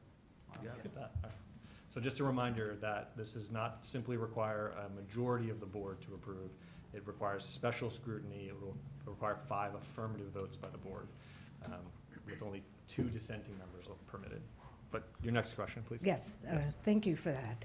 Then in reading the Burgess professional planning report, I was wondering, and I know they only state the facts in the law, but in regard to the idea that the applicant must demonstrate that the variance can be granted without substantial detriment to the public good, in what way do the applicants speak to that negative aspect that comes with the request for the use, especially of the D4 and D6 variances? Mr. Weber, would you like to address that now, or typically the planner addresses this at We'll wait for great the length? planner. So you'll hear from their planner with respect to the positive and the negative criteria Oh, I and their see. suggestion on how the board should weigh that decision. Okay, So, yeah. very good. Just one question more, if I might. I wondered if, we talked earlier about architectural plans, if the applicant had considered homes that would be lower, perhaps two-story homes or ranch-type houses that would not require these kind of variances. Just curious if you had. No, we contemplated two-story colonial houses. Oh, okay. That's what we're proposing. All right. Thank you very much. Maybe, Mr. Mendes, just for clarification there, two-story colonial houses, I'm sorry. I'm Right. sorry. because this is an odd lot, the topography. Correct. Not Right. include 2 stories above a basement. Right. So not a ranch house, not a single-story house above a basement. Do We're you- looking at a traditional 2-story with bedrooms on the second floor, first floor living area and basement as being the house that I, Did you consider, in the various designs that you looked at, a true, at least for the purpose of the definition here, two-story home, which would mean a ranch house, no. a ranch No, house. we've You did not consider a we've ranch not house. considered a ranch house. Well, on- we did discuss it, Mr. Menza, and one of the issues that came up was if you're doing the two-story, you're still having a story above grade, which is the basement. So you're Right. still down. Right. And so now you're having a second story, so the footprint now would be your, larger. your garage is going into your bedroom area. So, and you're gonna put the living room and kitchen in the basement, so it just, no, but it was So discussed. for practical reasons, was there any consideration of the architecture of the surrounding properties of the neighborhood? I don't know if ranch-style homes, I've walked that street or certainly driven to the pool a number of times. Is that a typical architectural style for that part No, of it- town? Well, I'll let Mr. Menza speak to that. I've represented other applicants on Ashwood. My view of Ashwood is that no, I've not seen ranches I there. don't know of any ranches on Ashwood. Most of them are 2 stories above Above grade grade. from the Okay. street. Okay, any other questions for Mr. Benza? Yep. Oh, she beat you to it. Gotta be Hi. quicker on the draw, sorry. please. Julia Conley, 25 Pearl Street. Mhm. My question is about you keep going on about the height of the homes, and I have that similar type home, where it's a two-story and half of my garage is, above. The back part of my house is above, like you're gonna build. Is there a question there? So yes, Yep. my question is, why does that have to be so high? Because my home is, It will actually be less in height than the house that's there now. So the house that there now has a basement, walking-out basement. So Right, I know looking that. at the house, it's 3 levels. Homes I'm proposing. you're are- saying that this home that you're building is gonna be, I need to understand it, is going to be lower than the house that's there? The From the street, historic yes. house? Correct. From the street, it will be lower in height than the house that's there now. But then the back is gonna be huge. Objection to the Correct. characterization. I'm Sorry, asking, Sorry, just a question. that's my question, so the back is gonna be much higher? I'm not sure about that. That back of the house now is a walkout basement also. Right. So there is 3 levels, plus the roof line on that house is much more pronounced than the roof line of ours. And I have that too, so that's what's confusing me. Okay. I have a high roof line, and then I have Okay. my back the way, so that's what's confusing me about you're saying it's gonna be lower. It sounds like it's gonna be incongruous, and I'm not The sure. road will be lower than what's there right now. Okay, I just can't see that. Is, Mr. Weber, just while we're on that subject, is there any visual or I'm taking a look. schematic drawing you'd like Yeah, to that reference? if they're to- close to, yeah, that's what I need to Let's- see. Let's see what they have. They have pretty extensive documentation. so- There we go. Yep. So, there's the back of 90. So as it exists, and so as you can see that, as Mr. Menza indicated, 2 stories plus the basement underneath. It's this basement underneath that has the municipally unapproved residence. So, I don't know what you're saying about that. So nobody said that he was allowed to do what he did, but that's okay, you know, Sorry, that's, so maybe let's just focus I on don't know the what- question of Yeah. building. my back question then. is the height. This is what our concern is. I mean, It's gonna be lower, that the roof pitch will be, this portion, the roof pitch will be lower than the existing house. So the homes that are, Please, can the Sorry, can audience we be just- quiet, just- please? I'm a Sorry, little can we just please confused. keep it down, though? Yeah. Thank you. Because the homes that are, there, it's not gonna block any of the vision of the other homes that are, you know, like on Ashwood Court. That's not gonna block their vision or their light, and it's not gonna Ashwood- block the light of the people across the street. Ashwood Court, hold on, I'm trying to, Yeah, let me see it's, if so I you can go up find Ashwood Michigan, Court. and it's Ashwood cul-de-sac in there. Ashwood Court's not around here, is it? I lived there for 40 years, it's there. Yeah, but I'm just wondering where it is. Ashwood Courts runs with the pool? No, that's Michigan. Oh, I'm talking about, I'm talking about the one up, George Morris Avenue. no, Yeah. not there, not there. The one, I'm sorry. Excuse me. Here's a map, I'm so- talking about coming, or the cul-de-sac off of Michigan. Faytute, Yes, I too. now it's Vitu, yeah, there we are. that. So Mr. So it's not gonna Menza- bother those houses, Yeah. those homes? They're not gonna have, it's not gonna block any of their view, It will not, that height? nope. And the houses across the street. I mean, there's 3 now. There's one little house there now. So that's my concern and my question. Okay, so Mr. Weber, Mr. Menza, you hear this concern. I think wherever you have the opportunity in engineering testimony. Because now you're gonna have 3 homes, that's my, So it's like, wherever you can offer further clarification in engineering testimony, but I heard from you, Mr. Weber, and Mr. Menza as well, that the height of the proposed property is in fact lower than the existing property, and that you do not anticipate any negative visual impact, shadows cast, views obstructed, the flow of air to be, again, obstructed for any of the neighboring properties, inclusive of, importantly, the Board of Education property. Okay. Go ahead. If you have anything you'd like to say additionally to that, No, right? nothing further to say, other than that the home will be lower than what's there. so that's why, so my answer, you're not answering my question, that they're not gonna block, or they are gonna block? They're not gonna block. They're not, that's the question. No. Okay, and then my other question, well, I'll leave it for the other guy, I guess. I was thinking of something else. But you're the one who brought up about the landscaping, I don't know if that's you that I should be, but this property is right exactly next to the exit for the aquatic center. So this property is used, that exit is used, that property, the in and out, 12 months out of the year, from the school and from the So aquatic your center. question, sorry, what's your question? So my Sorry. question is, when you talked about putting coverage there, is we'd have to be very sure. Right now, we have a hard time getting in and out of that property. Because you're concerned, the view, The your view, ability to yes, kind of see coming- in and Yes, out? it's a very hard driveway. You've been there. Yeah, you for know, sure, to yeah. get in and out My of kid's there. there plenty of times. Yes. So maybe, Andy, then, in the So that's a condition that we. concern. Well, and we can include that in the resolution, that the visual sight lines for the exit of the Board of Education property, the aquatic center, Right. are in no way obstructed to create Right, an unsafe because you know when you condition. come up that That's a fair driveway, that's consideration. Yeah, very absolutely. hard. Yep. Thank you. Thank you very much. Any other questions for Mr. Menza? There is an engineer and a planner still to come. Hi. Yep. Patricia Hasse, 60 Acres Court. Just question if the builder had considered just splitting it into 2? Okay. So that it wouldn't be so crowded, Let's So- let him answer that question. Did you consider splitting the property into 2? just And 2 again, houses. with an is it? objection that, to the statement that it's crowded.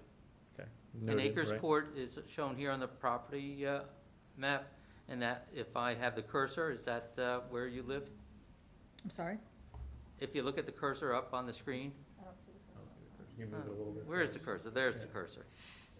Where is it? Can you wiggle it for us a little bit there, Mr. Webb? Hold on a second, I don't think, and that would, so, Eggers Court is down the street from Ashwood. right. I don't know if it's on this map. Is it on this map? No, it's not on the map. It's not on the map.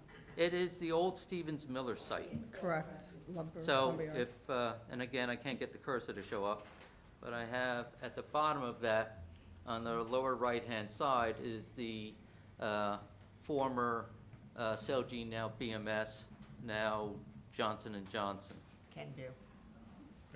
So, so the question was, Mr. Menza, did you consider, again, commentary aside, did you consider a subdivision that would see two, I assume, equal lots and structure? Well, the property, it's almost 24,000 square foot Mhm. in an R6 zone. So we're looking at this, trying to be pragmatic about the development. I did not consider two lots because they would each then be 12,000 square foot, which would be almost just under double what the existing homes are, the existing lots in the area. So Right, but that would, this is our proposal. Okay. Right, Do you have any other questions? Sorry for Mr. Menza. Just question, you'll have a chance just to to, offer comments later, yeah. lessen the amount of variances that would be needed, because if it's a bigger lot, you wouldn't need these other variances. That's why I was asking if that would be Yep, no, it's a fair considered question. also. Yep, no, it's a fair question, so thank you, Mr. Menza. Ms. Gagnon, hello? Hello, Dory Gagnon. I'm 27 Bedford Road, and before you start looking at your map where I live, Don't. I am part of the Summit Aquatic Family Center, so a lot of us here in town. Just doing questions, Ms. Gagnon, Okay, so I'm hold just the letting him commentary. know that I'm on the other side of town, so before he starts fishing around where I live. I remember you, Ms. I Gagnon. know, and that's why I'm here, because I knew you were going to be. I missed you. It's so fun. I'm sure everybody here does. So my question was similar. With the number of variances needed for approval, why didn't you revise the plan and decide to build 2 homes instead of 3? Do you want him to answer that, or do you want to keep going? I mean, if you would like to change your answer from what. You've addressed that, okay. Okay, Go ahead, Ms. Gagnon. and I apologize for a lot of questions. I was at a sporting event, so I'm a little bit late. Can you tell me how many bedrooms are in each home? If we know that, I know the architectural plan is here. Do we have that finalized number? There's 4 bedrooms on the second floor and I guess bedroom in the basement. Of in the each of the structures. So 5 bedrooms Five total? bedrooms in each of In the structures. each, okay. So 15 bedrooms in 3 homes. So I have that correct? Mr. Menza? That's correct. That's correct. Okay, and can you tell me how many bedrooms are in the current home? If you know. If you don't know the answer. 4, 5, 6. 6 bedrooms in the current home? Okay, Plus so, a commercial garage in the back. There's other structures on the property, it's just not one home. okay, so we're going from 6 to 15, correct? That's correct. Okay. Do you have a final number of what these homes are going to be sold for? No. We'll evaluate it. You answered? What's that? You answered? Okay. I'm sorry, you said don't answer? I said he answered. He's answered. Oh, okay. At this point yet. When they're- Okay. Also, Ms. Toth, I believe you said that you had asked this question that the 3rd floor is going to be unfinished, correct? Correct. We're directing questions to the applicant. Yes. Oh, not okay, board- to the not applicant, board okay. members here. So I just Yeah. want to make sure that it's unfinished 3rd floor. Do we have a height of what that 3rd floor is going to be? It will be under 7 feet. It'll be under 7 feet, okay. And then I believe you had mentioned that they cannot finish that, or it can be finished later after the Sorry. homes are done? You're talking about the attic or the basement? The attic. The It basement. cannot be finished without creating a floor area ratio, because you have to expand the height. I think it's a pull-down ladder, isn't It's it? pulled down- There's pull-down stairs in that, so it will not be finished unless they, in the future, put a stairwell in, and that would require permits. Okay, so my question, and I don't know how to phrase this, but a lot of people, after they're done building, they go back and ask for a permit to finish a certain area of their home. Is there a way to put this in that that does not get finished, so somebody decides to rent out a certain area of their home to So, finish a project or create a extra floor It's a area ratio? Fair question. So, Mr. Weber, if the next owner of the property decided that 5 bedrooms was inadequate. They wanted a 6th bedroom in this attic space for, I don't know, their children under the, again, knowing the 7-foot cap on it. What process would they need to undertake? And what obstacles would they encounter to prevent them from finishing the space? Certainly, they'd have to apply for a construction permit to do that. As Mr. Menza indicated, they'd have to have a stairwell, which would be a substantial structural change. I'm not sure where the pull-down ladder is now. Is it in the bedroom or in the hallway? It's in the hallway. So you'd lose the hallway in the 2nd floor in order to.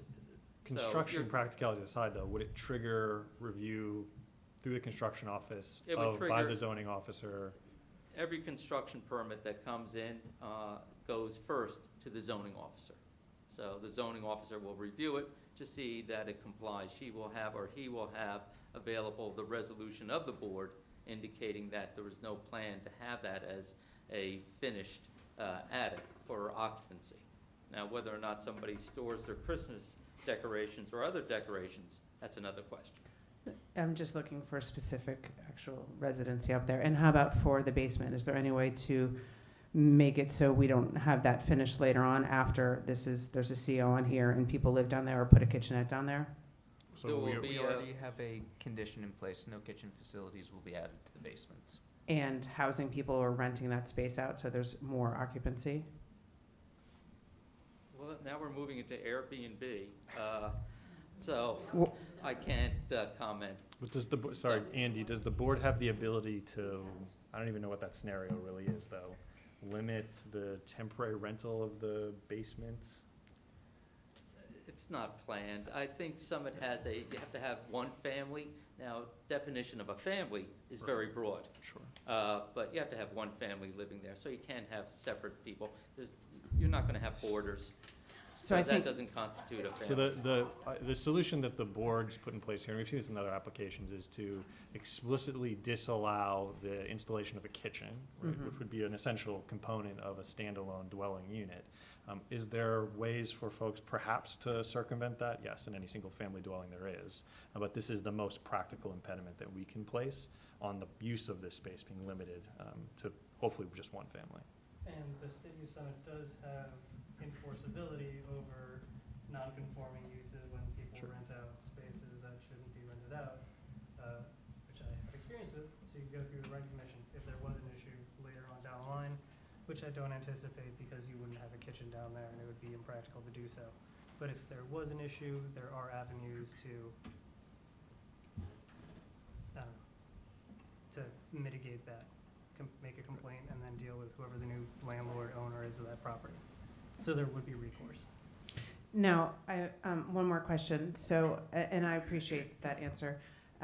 Since we are going from 6 to 15 bedrooms in that small area there, right next to the school and right next to the community center, I think enforceability and the traffic right around there, and especially with school just starting, if this application is not accepted and you go back to the drawing board, would you think about reducing the size of these and conforming to the zoning and the master plan and what the town abides by to make it smaller, to stay within the guidelines here within that area? I'm just gonna suggest that a hypothetical future application is not relevant to this application tonight. Okay, thank you. Thanks, Ms. Gagnon. Any other questions for Mr. Menza? Yep, please. Just your name and address again for the record. Geraldine Ponto, 7 Fatute. So, Mr. Menza, of the 40 homes that you have developed in Summit, you mentioned, how many of those did you seek a variance for? I don't recall, Geraldine, offhand. I've been before the planning board and zoning board numerous times with applications. I can't honestly say over the 30-some-odd years how many homes that have had variances. But I have had many variances. Have you ever sought as many variances in a particular development as you have in this one? Yes. Have you ever been denied a variance that you sought? I've been Are we moving Yeah, into no, I- irrelevance? Again, this is other applications, other variances Well, are it's not an relevant, issue. the witness Hold on. testified that It's irrelevant to this application. The board cannot consider it's it relevant tonight. to his No, ma'am, I'm experience. telling you, the It's board relevant, cannot it's relevant to consider- bias. The board cannot Right. consider what other variances were granted on other properties. We're looking at this property and these variances. So he can't answer that question. It's not material to the decision the board's going to make. So Okay. we can't look at the other applications he's had or other, maybe even arguably relevant applications. We need to look only at what he's presented here, the testimony him and his professionals have provided, the testimony you've provided as well, to make our decision. So I understand it's something of interest, and in your comments at the close of the hearing, you're welcome, of course, to perhaps raise that as a concern that you have. But the board will not likely weigh that in its considerations, because again, we're limiting our focus to this application and the facts as they've been presented. Well, I likely won't raise it because I won't have facts to base it on. That's why it would only come Okay. from the Any other testimony. questions for Mr. Menza? Yes, Sorry, one thank you. more. Yeah. And I might have missed it somewhere in the drawings, et cetera, but what is the purpose of the retaining wall? We can have the I'll civil let the engineer address that. question. Yeah. Is that okay? We'll hold that for the civil engineer. Okay, Okay, thank and if we you. need to, we can always recall Mr. Menza. Okay, any other questions for Mr. Menza? Perhaps before we move to the next professional, if we can just take a 5-minute recess just to break, and then we'll begin again just in a few moments. Thank you, Mr. Chairman. Thank you.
Mr. Weber would like to begin again. And just as a kind reminder, if we can keep the talking to a minimum during the hearing, and a reminder to anyone speaking on the microphone, we've received a couple of comments from folks watching on YouTube. When you are speaking, you have to speak directly into the microphone, so don't move your head. And I've probably been guilty of that tonight. And then if we can keep the background noise to a minimum, the audiovisual here is very sensitive, and we want to make sure folks can hear the hearing. Want to tell them about the new mic? And if you so care, Mr. Weber, you're welcome to use the standing microphone as well if you want to point to the screens or any other exhibit, and that offer is extended to any of the other professionals. You understand, Mr. Scott? Yes. Okay, I would ask to recall Bill Scott from Insure Plan as a civil engineer. You've been previously sworn in. Yes, I have. I would ask for council's decision as to whether or not he has to be resworn. No need to reswear him, and his credentials as a civil engineer were accepted at a prior hearing. Have you had an opportunity to review the report of Ms. Dipti Ch dated July 10th, 2023? Yes, I have. And with regard to her comments, if we can turn to page 2, and the paragraph 3, she asked in her bold comments as to whether or not there's a steep slope variance associated with this application. So, yes, there is. And I brought up on the screen the area that's shown in green that indicates the amount of or the location of the steep slope. Is that correct? Yes, And in the development of the site, that area will be disturbed exclusive of the area that's on the Board of Ed property. that's correct. Then with regard to number 4, she says, well, what happens with regard to the neighboring property? The condition, if the board were to approve the application, would be simply that the applicant would confer with the Board of Ed to see whether or not they wanted their area disturbed as well. It looks as though it's under 1,000 square feet, and as a result, given that they're Board of Ed property, they may also be exempt. The steep slope area that is paved on the adjoining property is just over, nearly 770 square feet. So if the Board of Ed wanted that eliminated as well, the applicant is willing to agree to condition to remove that, but does not want to be involved too deeply with the Board of Ed processes. So it would be more of, here's advice, and we're willing to work with you. Okay. Is that that's a condition, or that's, what is that? I would do that as a condition. As a condition? Okay. Then with regard to the next bold was on number 7, amending the application, eliminating the requested use variance. Beverly, but, Oh, wait, sorry, oh. Dipti. Sorry, one question regarding comment number 4. It was lot 27 also. What will occur with that? It's shown up there, but that's not going to be disturbed. Oh, do you see at the Yeah. frame garage? Yes. And if Yeah. I can use the cursor, what Ms. Chet is talking about is here. There would be no disturbance of the neighboring property. Yeah, so what you're looking at now is the existing condition map. So that existing structure would be removed. And then if you refer to, And the existing structure is the office? it's an office. At that location, on the proposed plan, we're proposing a retaining wall. So the intent is to leave the topography, the ground on the neighboring property as is. Thank you. On to the next page, and we're on to number 8. We're talking. You started 7, but did you finish it? 7, it was just an observation by Ms. Chet that Yeah. there's no use variance. So it's more of just commentary. Number 8, the narrow, heavily vegetated rear of the portion, confirm that this area will not be impacted. That's correct. And the limit of disturbance or erosion sediment control plans. Will you be filing a soil erosion sediment control plan with the appropriate sediment and the erosion people subject to the board's approval of the application. Is that the DEP? It's required for us to obtain a certified soil erosion control plan from the district. So we would do so. Number 9 refers to the variances in terms of building coverage. We're on to 10A, lot coverage, 10B. There's a decrease in impervious coverage. Applicant shall provide testimony. So Let me see if I can find the note. it's on sheet 1. And where would we find it here?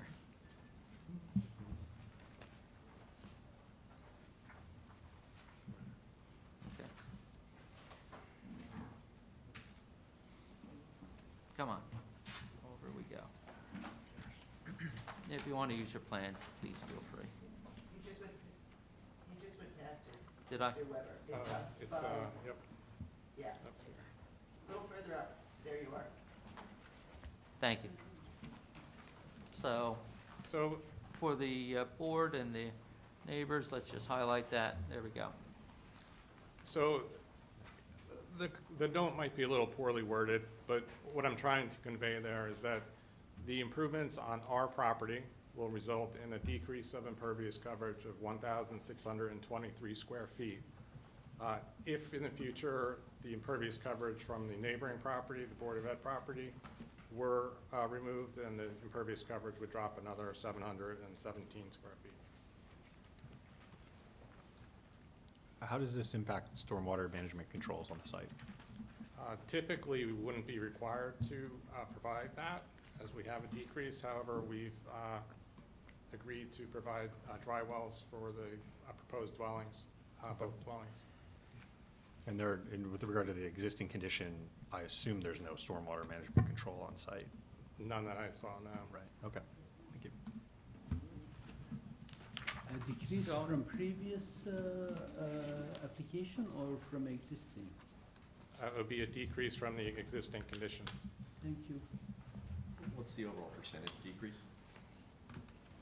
Making him do math, come on, David. No, You did it already. I left my- What do you need? I thought I had my it handy. calculator. Unless you've got one. So it was supposed to be a softball, oh, he's taking out the slide rule, here we go.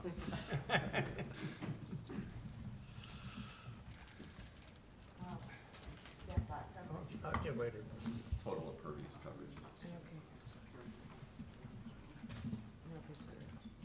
The total existing lot coverage is 8890. And if that's impervious coverage. Yeah.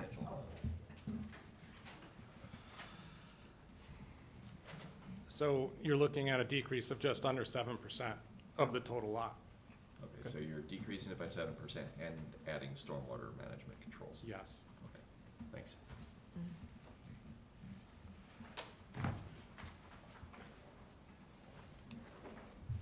The page 4 of 5, continuation of point 11. Those are on A, observation. B, the requesting provides stormwater calculations for the review, and that would be something I would submit to the board, that if the board approves the application, would be a condition of approval. Got that, Andy? Can you repeat that, Mr. Weber? Referring to 11, B, that the stormwater calculations will be provided to the board's engineer, for their review and approval. Thank you.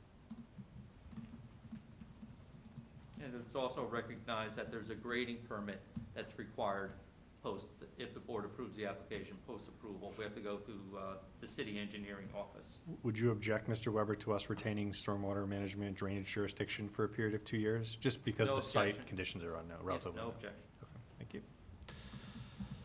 Number 12, the plans were revised, now showing a 2-foot wide easement. As indicated, that is a 3-foot wide easement. Number 13 indicates the garages comply, so I'm not sure if there's a question pending there or not, Ms. Ch. but the plans were designed to comply. That's enough, that's sufficient, yeah. Okay. That is agreed, yeah. And the same with the driveways were designed to comply. Let's see now, we're on to number 16. The applicant will provide testimony with regard to the steep slopes. There we are. So now we're talking about the steps that will be taken where the existing driveway encroaches onto the city property. As indicated, it would be appropriate to have a condition where there would be a reach out by the applicant post-approval to the Board of Ed indicating that the applicant is going to be addressing their steep slopes. Do they want the concrete removed or the pavement removed from their property?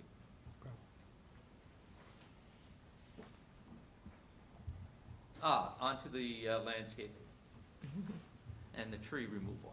Sure. Right, so we had some photos for that. So if I can remember where they are. And Mr. Weber, we appreciate the focus we're putting on these kind of questionable issues. Do you object to the inclusion as a condition, acceptance of the board engineer's letter, a standard condition? Yes. Okay, thank you. I don't know if you have that already. All right, so.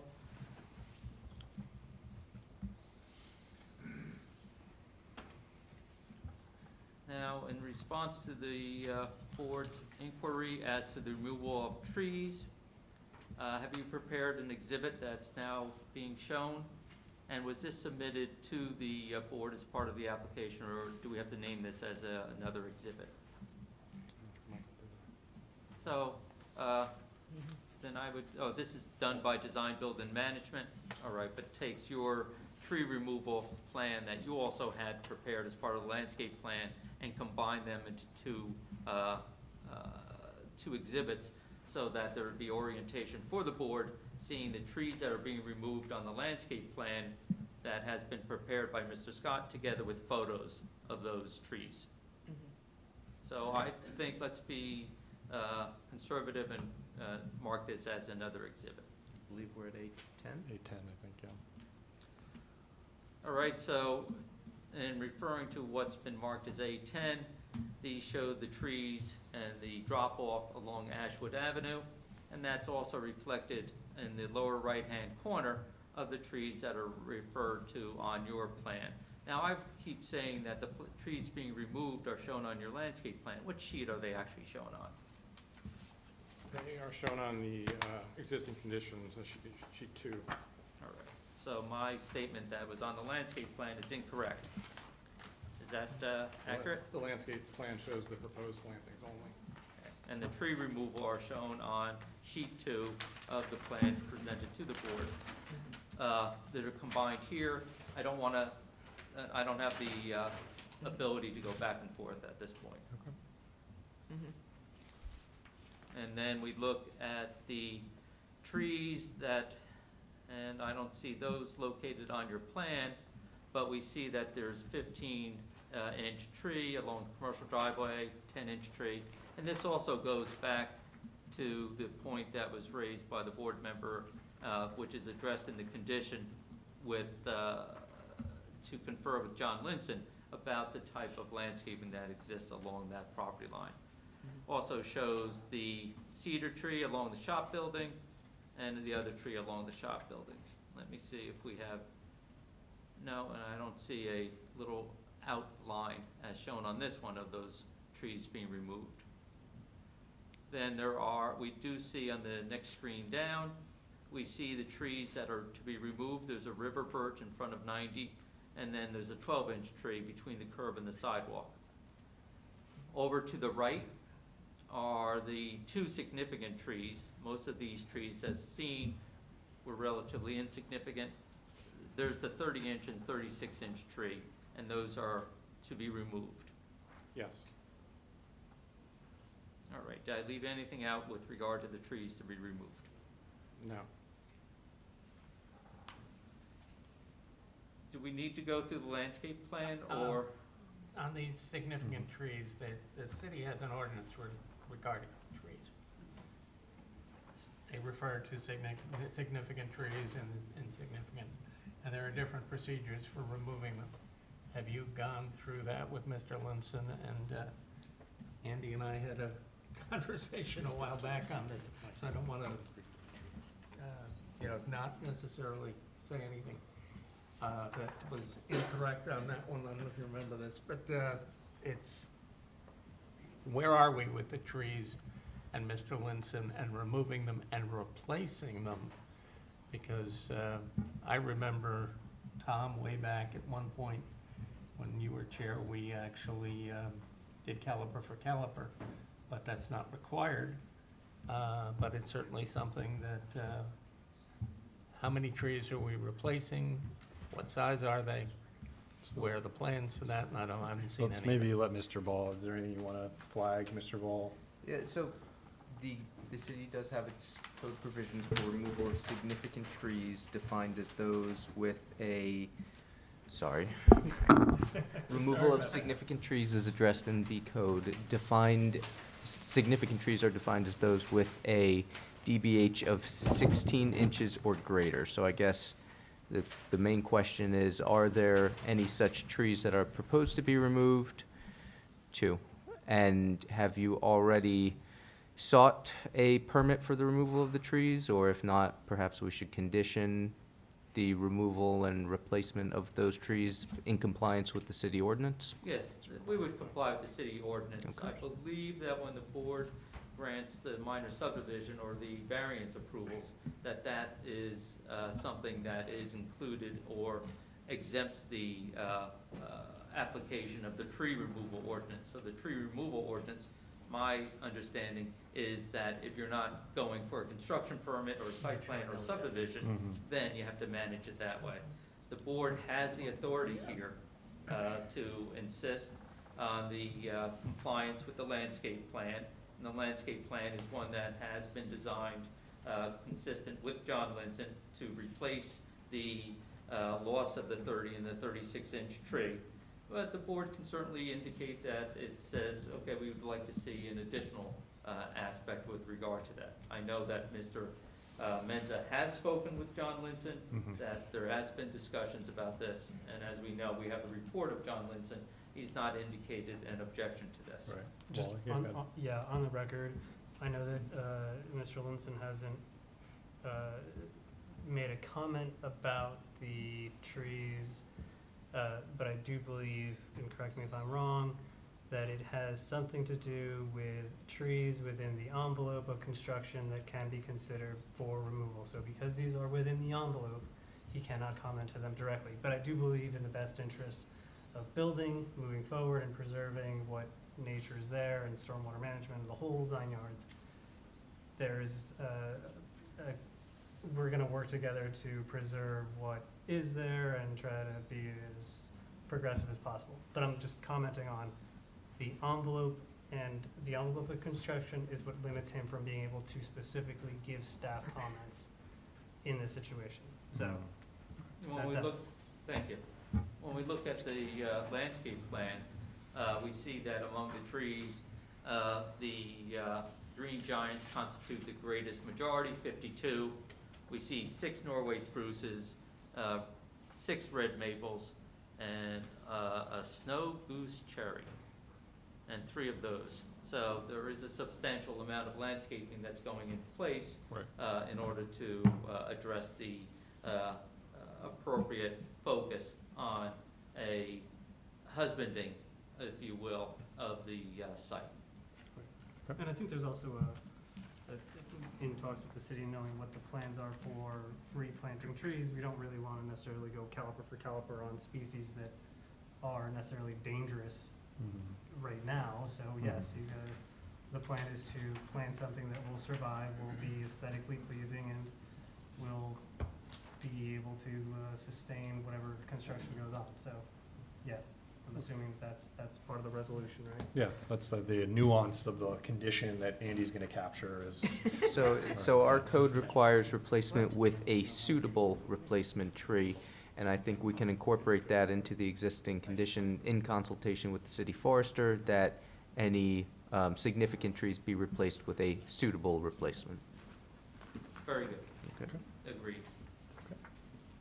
I have nothing further of Mr. Scott. Okay.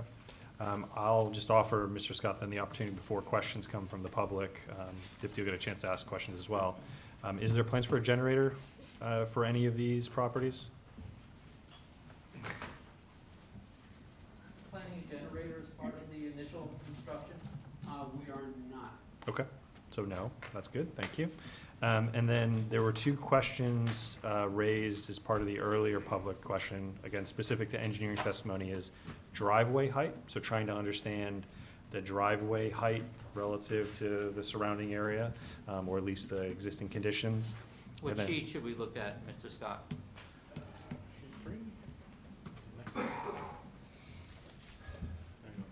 Other way? This was that cross-section, I think, there, we were looking at earlier. But I'll let So- you testify, please.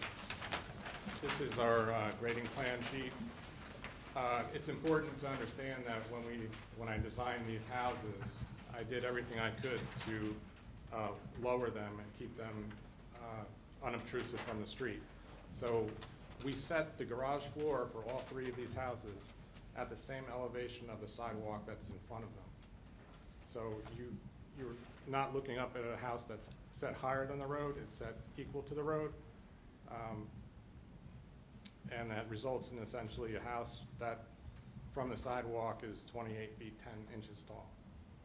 And with regard to the question that is pending with regard to lot 27, will the grade for the driveway, which is that proposed at 329/30, is that going to be similar to what exists next to her? So you're not going to have a 7-foot high or 7-foot lower driveway next to lot 27, also known as 84 Ashwood. Our proposed driveway and the existing driveway on lot 27 both meet the sidewalk in front of the homes. So there's no difference. It's a flush transition. Okay. There was referenced earlier that cross-section diagram. Can we take a moment and just talk through that? Sorry, we're lost sight of the page number on that. It's in this set. Yeah. I don't think that was necessarily presented as something of interest to the driveway height, but more so just kind of the topography of the site. Mhm. So.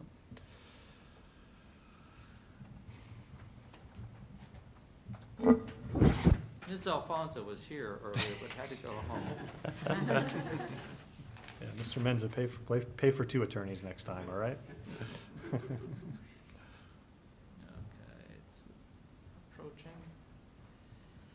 And there we go. So what is this thing? What are we looking at here, Mr. Scott? So You can take the microphone up if it's Yeah. more comfortable for you. Got this neat microphone on the stand. Yep. See that? And you can take it out of the stand and take it with you.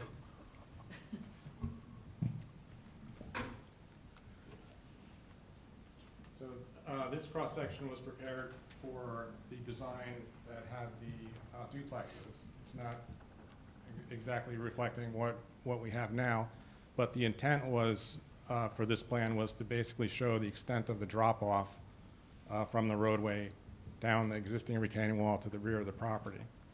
So what we're looking at here is the crown of the road, the center of the road, which then comes down to the curb.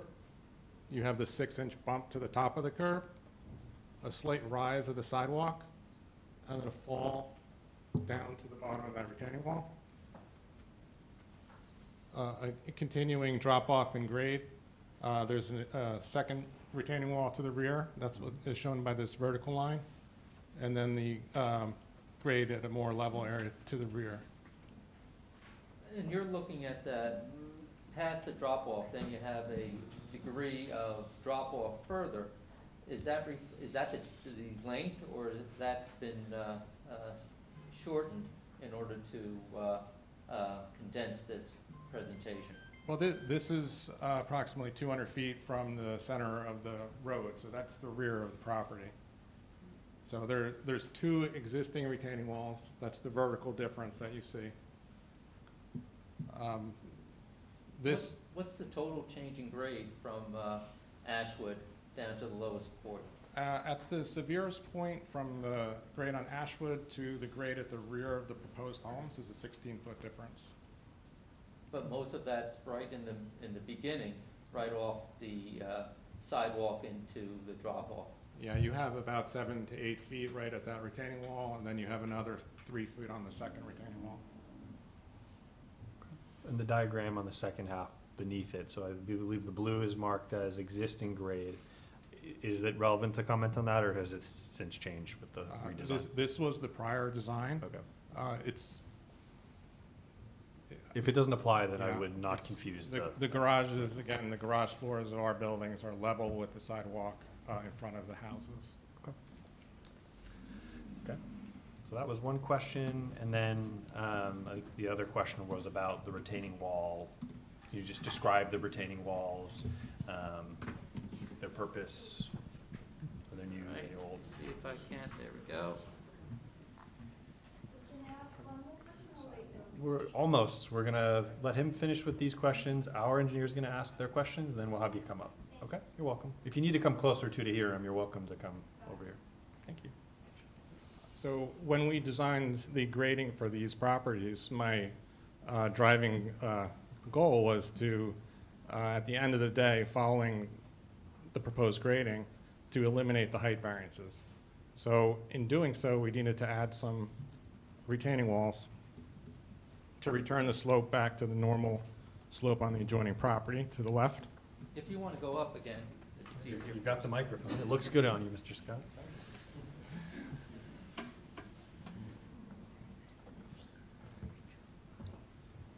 So let's start with lot 27. There's an existing driveway, which we are going to be extending 3 feet. So the change in that for 3 feet is very minimal. They shouldn't experience any noticeable change. We hit the retaining wall. It comes up to a maximum of 3 foot tall. And then When you say 3 foot tall, that's not at your shoulder. 3 foot tall's down here, right? 3 foot tall is, yeah. Okay. So once we hit the top of the slope, there's a high point right here, which will bring the water down to the rear. And any water that's right here will come out into the gutter of the street. When you say here, you're talking about the front near the driveway of 2603. Just past the sidewalk, yeah. So the way, because I set the garage floors low, equal to the sidewalk, we have a dip down to capture the water, and then we bring the water around the homes. So we have, the bulk of the water is going down the center between the first 2 lots. And that's 2603, 2602? Yes. And then we have the same situation at the next house. We have a dip on either side of the driveway, and the water again is directed around the houses to the rear. And on this lot, again, You're talking about 2601 and on the border with the Board of Ed property? exactly. So we needed to return the proposed grade back to the existing grade. And again, we have a small wall. It starts flush with the ground, and this wall raises to a maximum of 48 inches. There's no wall on the property proposed higher than 48 inches. Okay. Thank you, Mr. Scott. You can keep the mic, or you can leave it up there. It's up to you. Dip, do you have any questions that you want to ask? Yeah, just Yeah. 2 questions. Please. Yeah. The limit of disturbance, we could assume it's for the entire site, so you will be applying to Somerset Union also Yes. simultaneously, okay. And then for the retaining wall that's between lot 2602 and 2601, was there ever a discussion or is to provide steps or anything to go from that front location to the back? Just curious. We did have some discussions about that. We had decided not to do that. You can travel around the other side of both of those homes, walking down the sideline here or walking down the sidelines here to access the properties. Okay. All right, thank you. Questions from the board? No, the hour's drawing late, so I see we're getting briefer. Any questions from then the public for the engineer? Yeah, please come forward. We'll ask you again your name, your address, and then your question. My name is Leah Miller, and I'm at 84 Ashwood. Thank you very much, Mr. Scott, for the run of explanation. My only question is about the underground water, because of rule of communicating vessels applies, and now basement. Sorry, Ms. Miller. Would you mind, just to keep the talking to a minimum? We can't hear very well, and we'll give you the opportunity to ask questions. Please continue, sorry. As for now, floor of our basement and the floor of the basement of adjacent property is on the same level. Once we will have new houses, how higher the basement of the new property will be in comparison with the current one?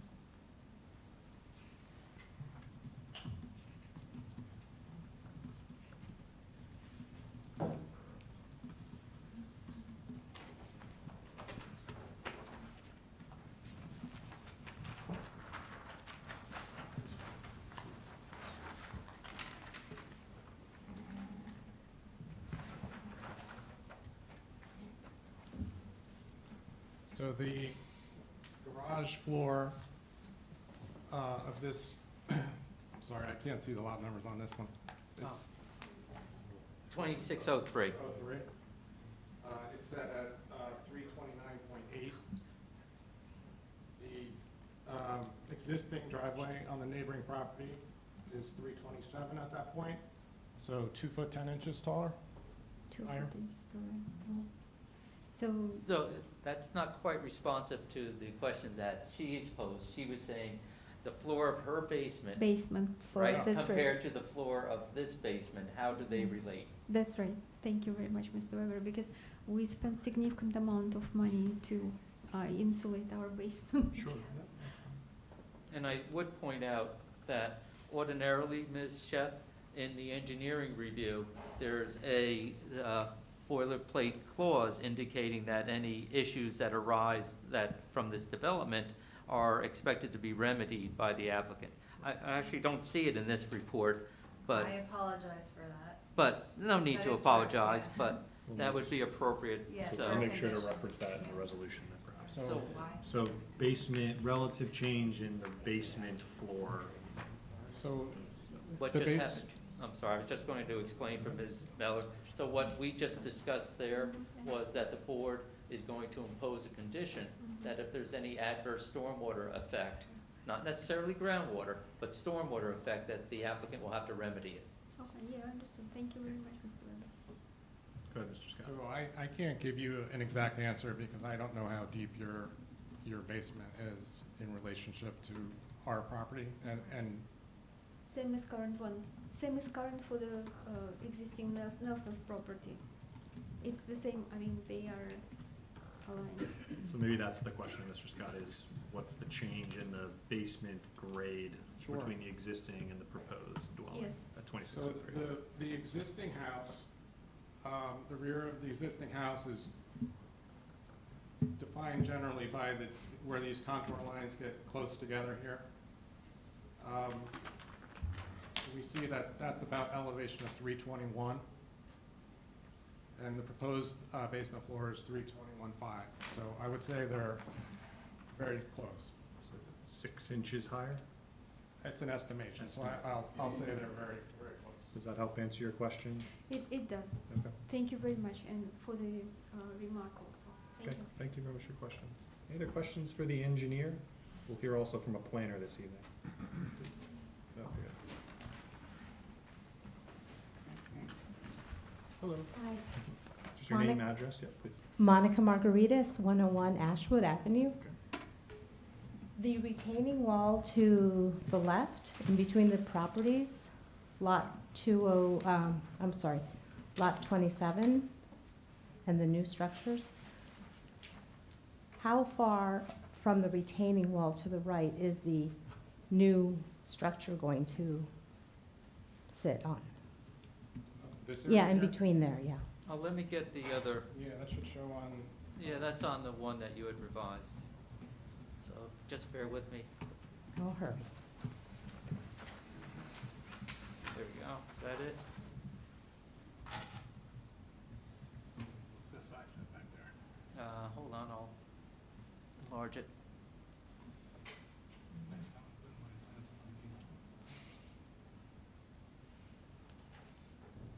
So the building is set at 10.7 feet from the property line, and the wall is set at 3 foot from the property line, so you'd be at 3 foot 7 inches, no, 7 foot 7 inches. Okay, thank you. And then I kind of lost track. Is there a provision given for that extra storm, water, Sure. So- damage, Yep. So, timeframe? yep, so 2 years, the board's gonna retain drainage jurisdiction. So essentially, if any negative impact is observed, negative in the sense of a change relative to its current condition, you would essentially petition the board, and the applicant would be responsible for remedying that. A little more complicated in between, but that's the notion of that. Okay, and if the applicant is no longer alive, does someone cover that? Well, It's a, Mr. Menza, we wish you a long and happy life, but that's a real possibility. It's under a 2-year time frame. Mr. Menza has sold the property and is no longer responsible. Right, How this works is these conditions carry with the property. So the future owners would be responsible for remedying the situation. okay, thank you. You're welcome. Sorry, Mr. Menza. Any other questions for the engineer? I saw, yep, please.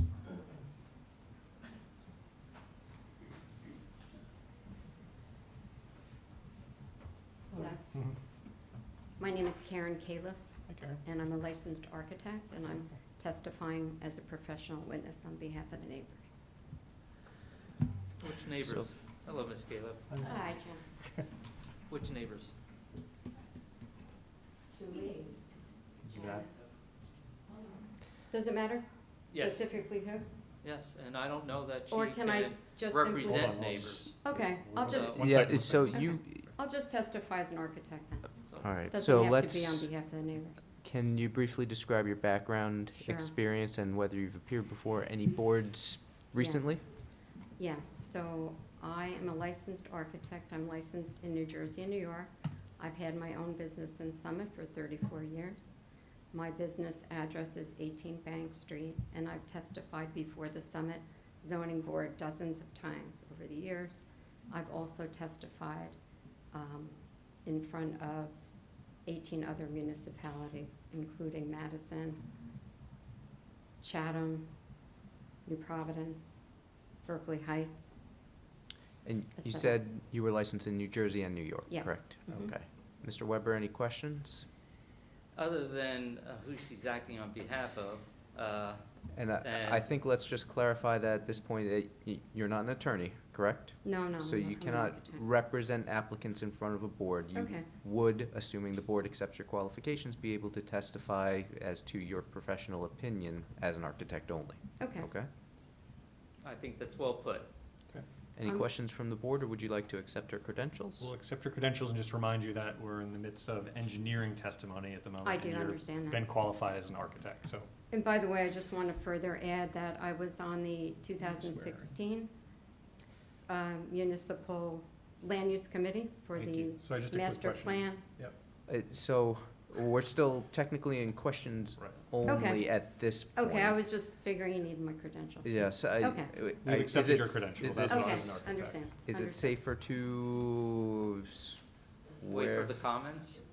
So our preference, would be to limit to questions in recognition that you are a licensed architect and Okay. qualified accordingly, so we'll weigh that appropriately. Okay. And then, should you offer comments later, we certainly welcome those and would recognize again your qualifications. Okay, Do you have any thank you. questions you want to I offer do. at this time? I do, for the site engineer. So I'm looking at your table from your drawing, and I just really want to clarify firstly, I have a few questions. Please. I first want to clarify the number of variances and the types. Now, I know there was some discussion about this earlier. I didn't get a number. I know there are C variances and there are D4 and D6 variances.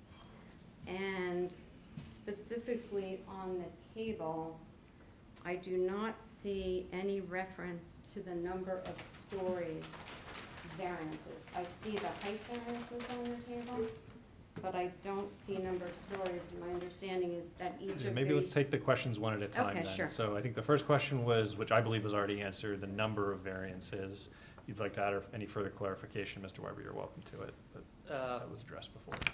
I think that We the read through report by every- Krista Anderson summarized it, and And will be we've- bound by her report. Okay, and then you had a, Excuse me, but Jim, Mr. Weber, I really need clarification because I'm counting over 17 variances, okay. which is a phenomenal number of we'll variances. So hold- moving on. We did go through each and every variance It wasn't previously. clear. It was approximately, I'll say, around 17. that number. Okay, so in terms of the number of story variances, or my question about that specifically is, I understand that 2 of the 3 proposed single-family houses need a height variance, and the dimension of the height is on your chart. But with regard to the 3-story variances, my understanding is that those are D variances, whereas the dimensional height variances are C variances. So does that mean those are 5 variances as opposed to just We 2 or addressed the- 3? We addressed the number of variances. We recognize there are D variances and C variances.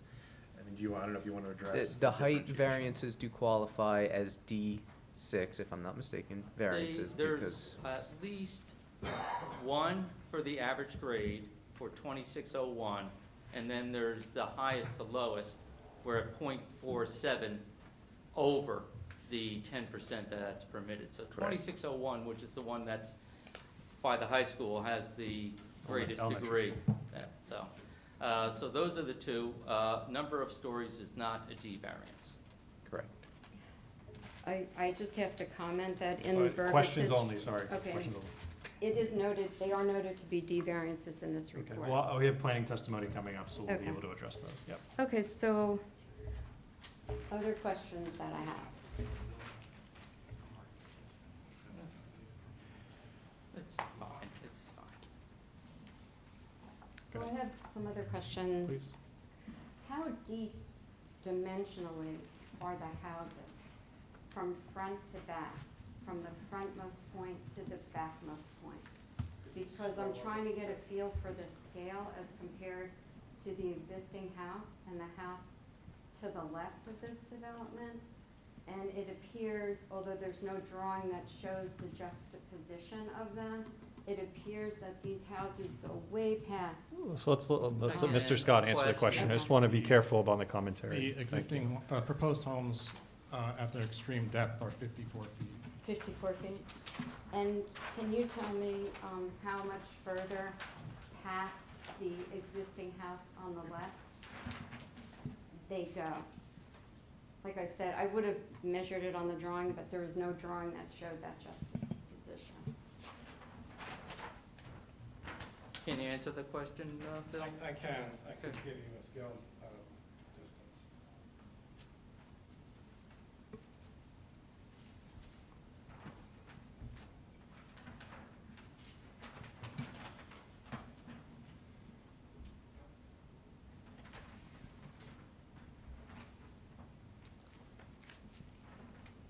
So the existing home on lot 27 is approximately 50 feet. The rear is approximately 50 feet from the right-of-way line. The proposed dwellings, the rear is approximately 80 feet. So the juxtaposition would actually be the rear of the proposed house would be at the midpoint of the garage next to it. I'm looking for how far it is from the house itself, not the garage, please. 30 feet. So the back of the existing house on the left? Okay, so it's 30 feet more to the back of the proposed dwelling? Yes, because it's coming to the midpoint of the garage behind the existing house. Is there a drawing that shows the footprint of the existing garage and existing house on the left? Shown on sheet 2 of our site plan. Thank you.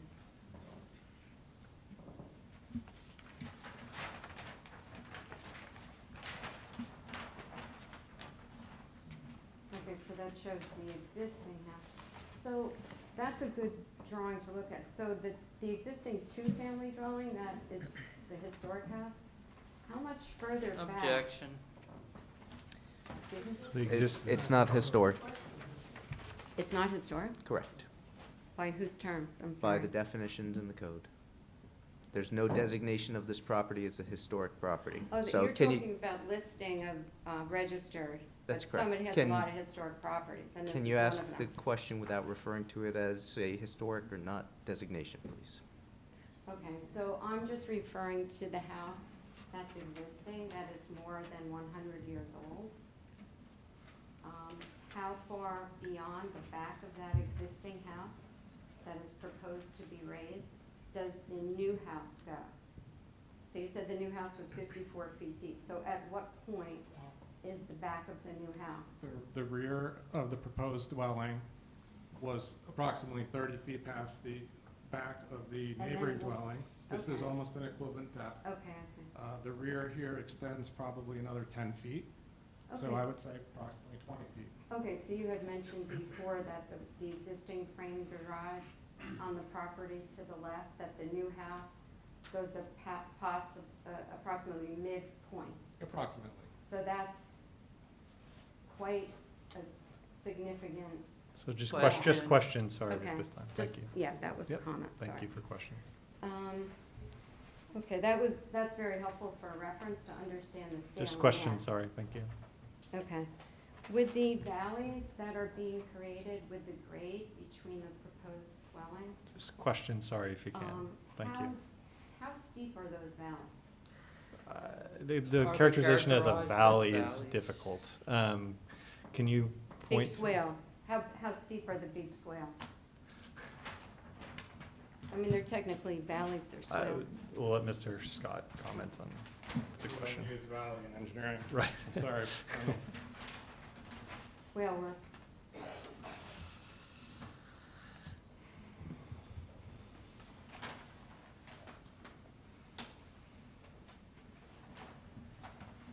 Appears to be 5% at the steepest. No, she's not talking about the change in grade, she's talking about the fact that from the edge of the house to the center of the swale, what's the change in grade? That's right, thanks, Jim. Mr. Becker. Jim's fine.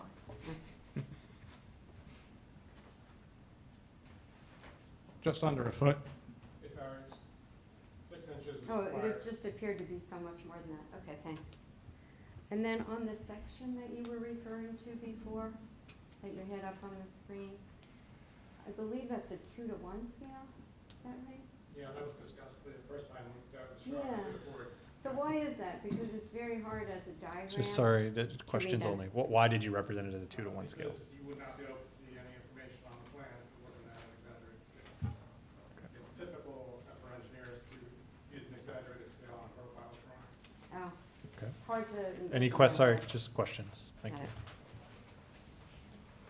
And another question I have is regard to, I know you mentioned about being concerned about the height. What is the total height, if you look at the back elevation, from the grade to the roof in the back? Because it looks, I know it's 3 stories. Yep, let's have him answer that Okay. question. Yep, for sure. Thank you.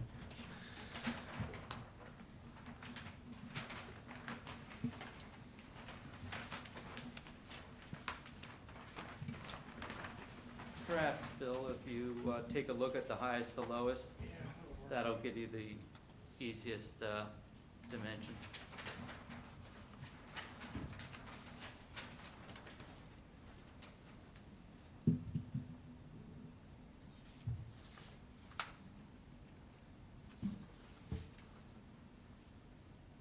It ranges from 37 to 40 feet. 37 to 40, that's the height variance, right? 37. That's the height. Oh, that, okay, so that's in the back, 37 to 40.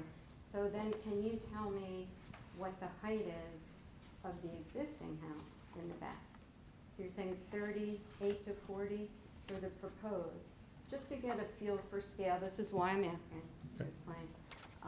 to compare what's there now versus what these 3 houses will have in 38 to 40-foot height.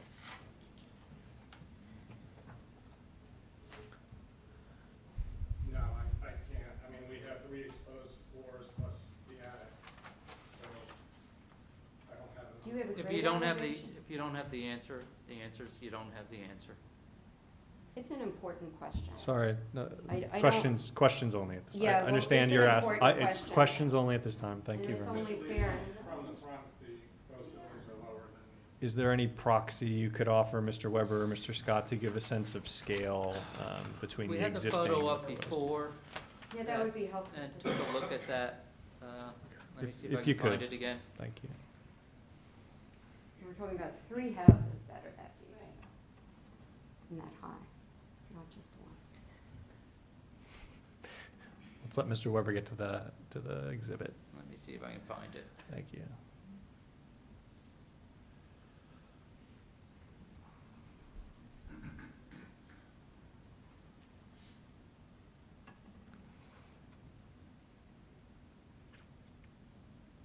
Now, there's one view. Another view. And back of the house, let's see if I have a better shot.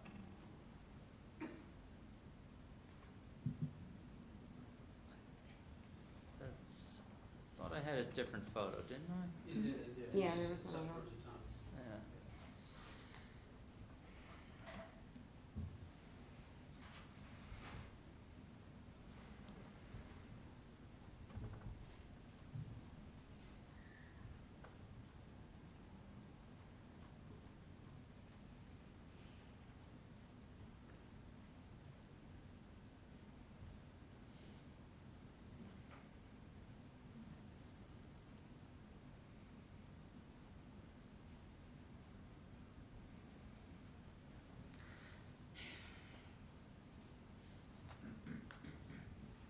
If anyone ever has an idea as to how better to arrange these exhibits when they start becoming extended, I'm happy to hear it.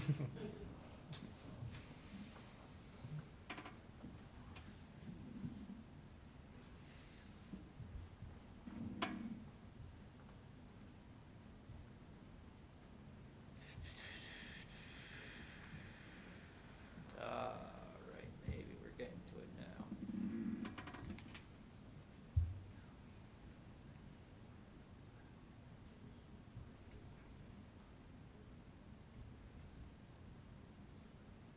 Yeah, no,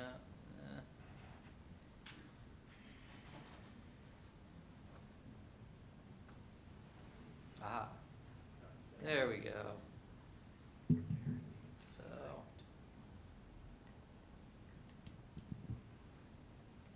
There. There, that's, So maybe Mr. Weber or Mr. Scott, can you just guide us through what we're looking at in terms of the existing condition and what we can expect in a proposed future condition? What you're seeing at this point is the existing home at 90 Ashwood. And we see that we have a ground floor. That's where the basement that has not been subject to municipal approval is located. Then we have the first floor. We have the second floor, and then we have the attic. And you can see the dormer off the attic. In terms of the office is, I believe, shown to the right. The shop buildings are over to the left. The garage that is on the property of 84 has a beige roof, and I believe that would be where the proposed homes, which are set back consistent with the front yard setback designed for this area, would exist.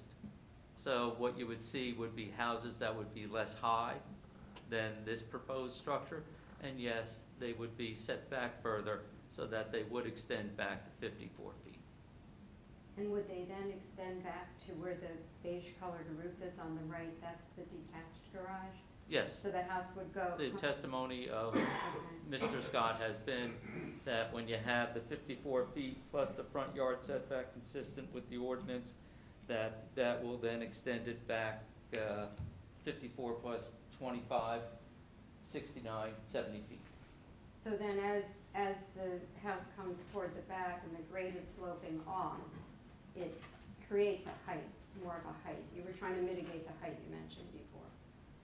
Well, this, for 2603, which will be the home built here, if the board approves the application, is one that is not facing the same degree of drop-off and grade that 2602 and 2601 are facing. Okay. And that's why for 2603, when we look at the issues affecting that in terms of height, we see that 2603 has 3 stories where 2 stories are permitted, but otherwise conforms with the height. Except for that they're 3 stories, I understand. The other question I had about this is, do you know, and I think this was asked already, do you know the grade elevation height of that existing basement? Like, do you have it on your grading plan? I would think you'd have it for proposed and existing grading comparisons, just to create a grading plan.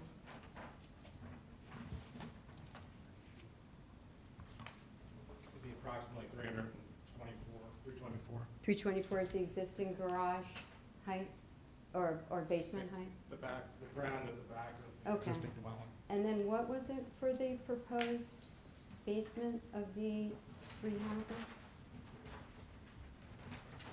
Post house was, I believe, 320, 1125. So that means there's a 2.5 foot difference? So they're gonna be 2.5 feet lower, right? 2.5 feet lower. I think before 6 inches was mentioned, but it's 2.5 feet, okay.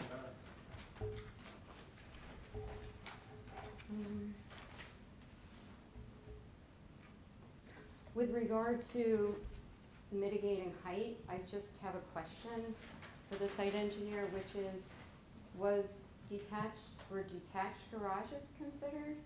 Eliminating the need for taking up floor area on the first floor? Because if there were detached garages, then all of that area could be given to the first floor, and then these houses could be like 1.5 stories, like Cape Cod style, which is very typical of the street. Sorry, just let's let him answer the question then. Okay. I believe we considered the detached garage at the very beginning of the process. We found the driveway access to be very steep and didn't work well with these properties. Any other questions for Mr. Scott? No. Thank you very much. Thank you. I think there was at least one more person. Miller, do you have a question?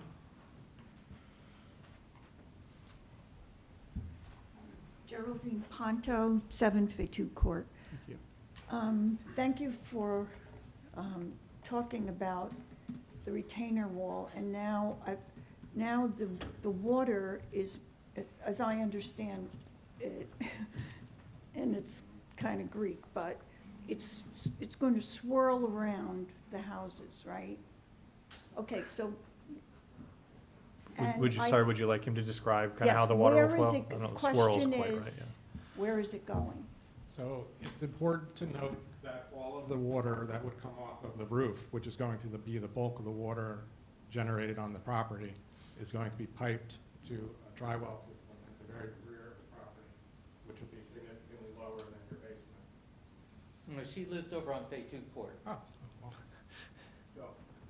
It would be piped to the rear of the property. Will there, excuse me, will there be one dry well or one for each house? There'll be one for each house. Okay, thank you. Okay, thank you very much. Any other questions for the engineer? Okay, thank you very much. Let's hear some succinct planning testimony, if that's such a thing. Sorry, I would Tom. ask that Paul Fragel be recalled to the stand. I don't recall, yes, you were sworn in, you provided testimony at the last hearing? Yes, he was, and we accepted his credentials as a professional planner at that time. Yes, thank you. Mr. Fragel, can you, go ahead. Want the microphone? There you go. You've had an opportunity to review the amended application, which is proposed to have a minor subdivision with 3 single-family homes. Yes. And you've heard the variance with the floor area ratio and the incremental height that requires a D variance for the height.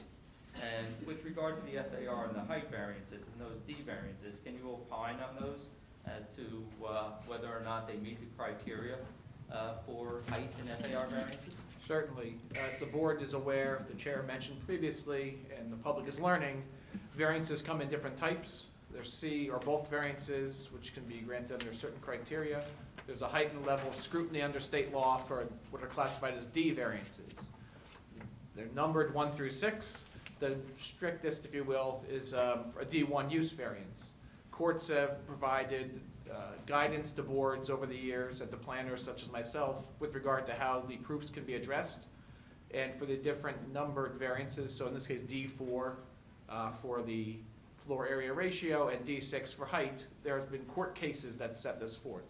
And in the interest of brevity, I won't cite the exact cases. Your attorney, I'm sure, knows them well, but essentially the burden of proof is less because the use is already permitted here. We're not dealing with a use that's not allowed in the zone. It's instead dealing with particulars of the size of buildings or the height of buildings.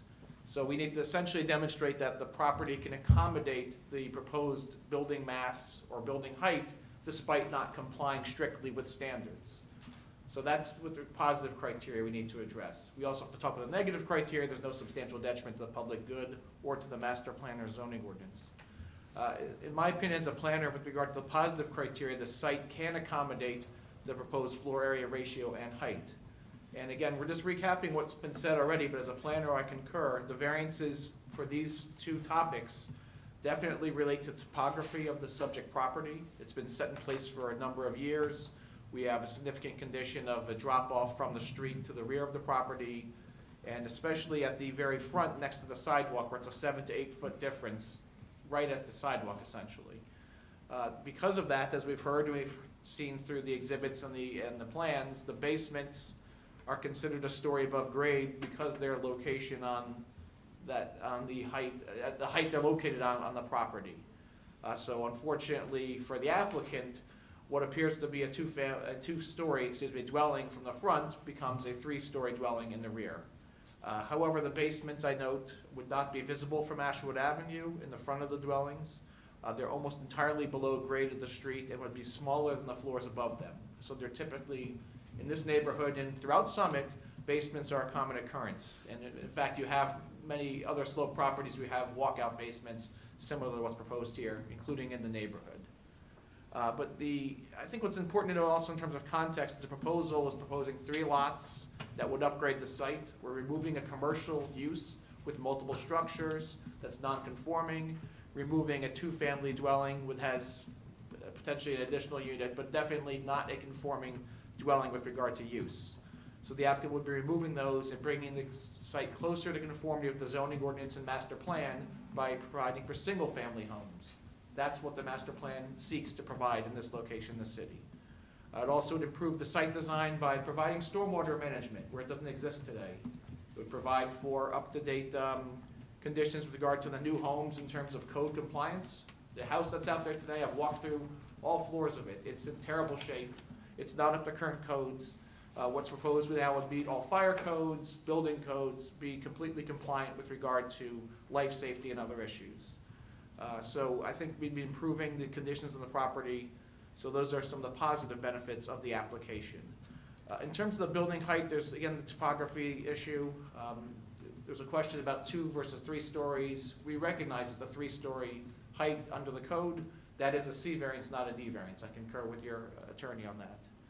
But again, given the nature of this property and its surroundings, I think the height can be accommodated, the extra floor area can be accommodated because to most observers, there would not be additional height.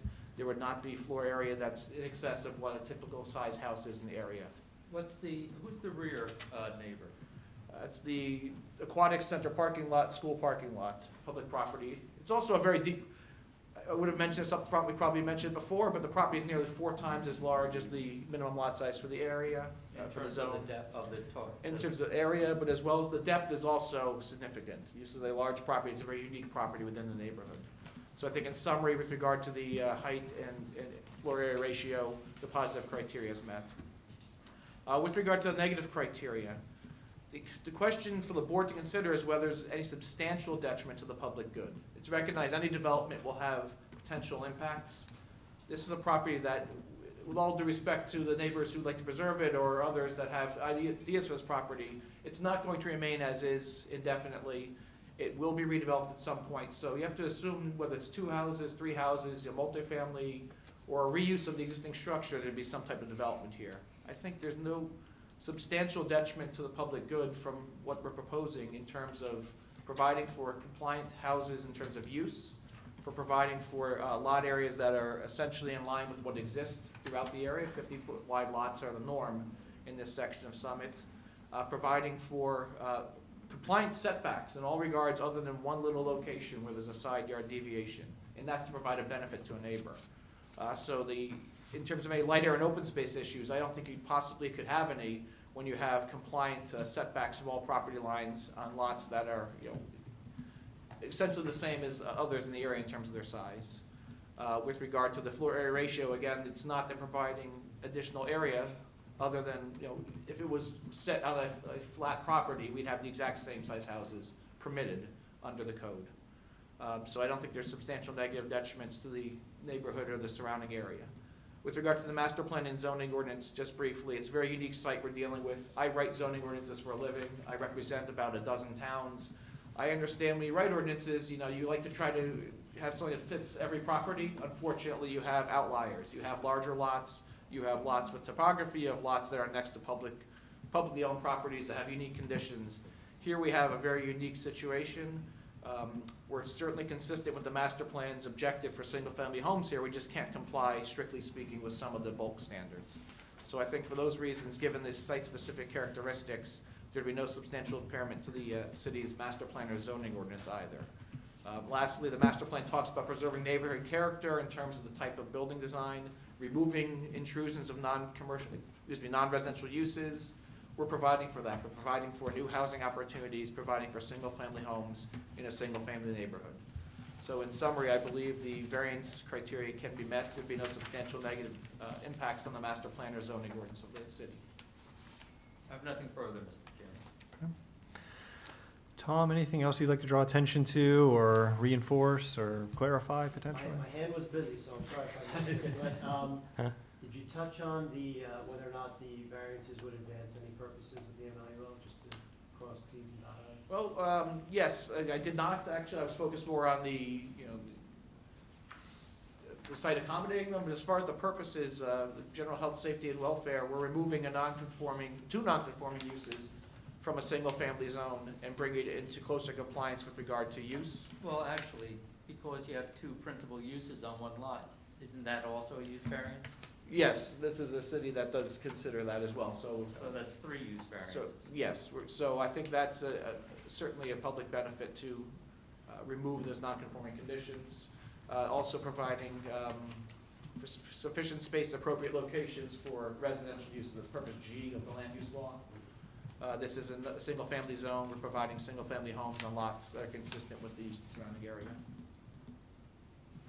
All right, thanks. I didn't mean to throw you off. Oh, no, that's okay. I have no objections to the testimony. Just to reiterate a few critical points for the board to consider.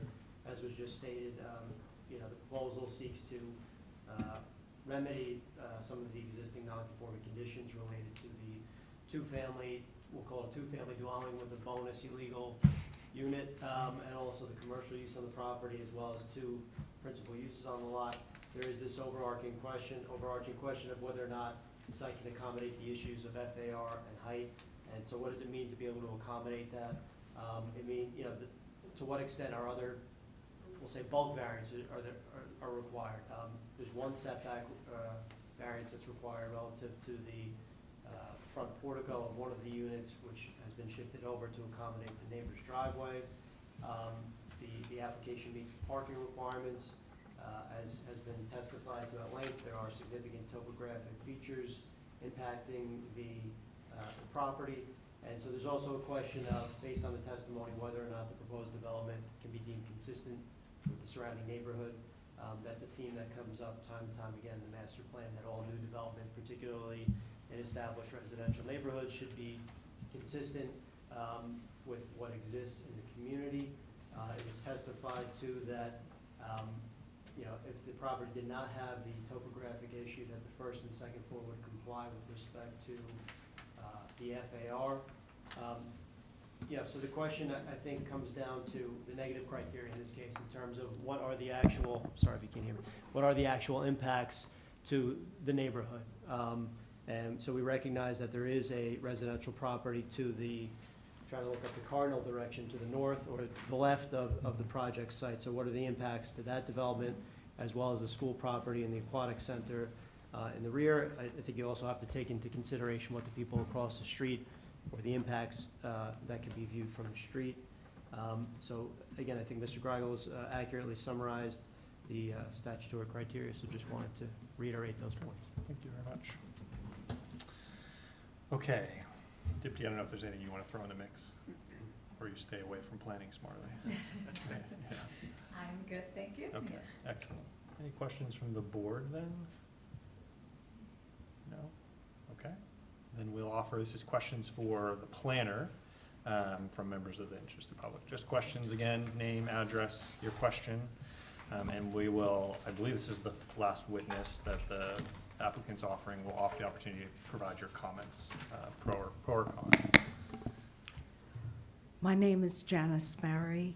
My address is 67 Ashwood Avenue. And my question involves looking at master plan issue number 5, where public roadways are specified. So my question to the planners is, assuming the 5 bedrooms, but with the possibility of the 2 bedrooms also in the basement,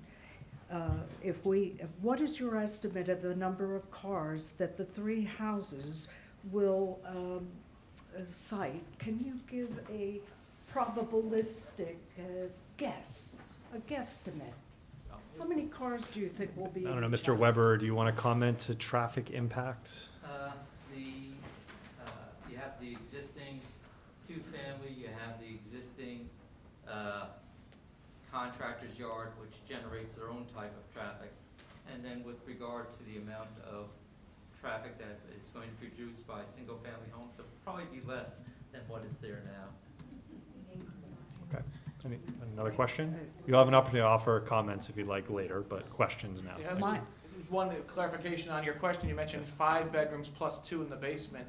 My understanding is 4 bedrooms upstairs plus a guest room. That's 5 total, not 5 plus 2. Just want to make sure the record was clear on that issue. Thank you. Okay. Okay, thank you. Question? Yes, my question then is, given the proximity to the school and to the community pool, and given the well-known traffic patterns on Ashwood, would you think that this increase in population density, as given by the 3 new homes, would in any way impact negatively the use of the public roads that is Ashwood Avenue? Absolutely not. There is, okay. Mr. Weber? Would you like to add any nuance to? It's a single-family zone. These are single-family homes. The city wants this type of use here. It calls in its master plan zoning for single-family homes at this density. Any further nuance you'd like to offer, Mr. Weber? No, Just that's sufficient. the characterization, the fact that there was no testimony that she's referring to. Right. Okay. Let's get to the substance. Okay, well then, Any further my questions? final Yes, question thank would be, do the planners ever call for or advocate for a traffic pattern study when there is even the intimation that there would be a significant impact on the use of the roads or greater, So Mr. Greigel, how does traffic factor into the testimony you provided? All I can say is I represent boards who review applications. There's a threshold over which, typically there's considered to be an impact, and it's, I think, 100 trips per day, somewhere around there. It's a much higher number than this. I know from the residential site improvement standards, it's a much lower number for 3 single-family homes. Okay. And it's, again, permitted use typically does not have to demonstrate off-site traffic impact. Oh, okay. Well, Yes. thank you. You're welcome. Thank you very much. Any other questions for the planner from the public? Yes, please.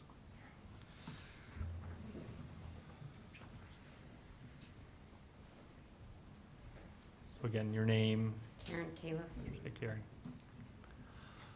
Yeah, I did want to ask with regards to neighborhood character and the effects that this, I'll term massive development, will have on the neighborhood. If we can limit the characterization, Okay. that's a bit of a Okay, commentary. so Let's call it the development or the application. the application, in terms of not having a detrimental effect, I guess what I'm struggling with is how you came to that conclusion. Well, I've been involved in this project over a year now. I live in Union County, not far away. I've been involved in Summit and dozens of applications over the years.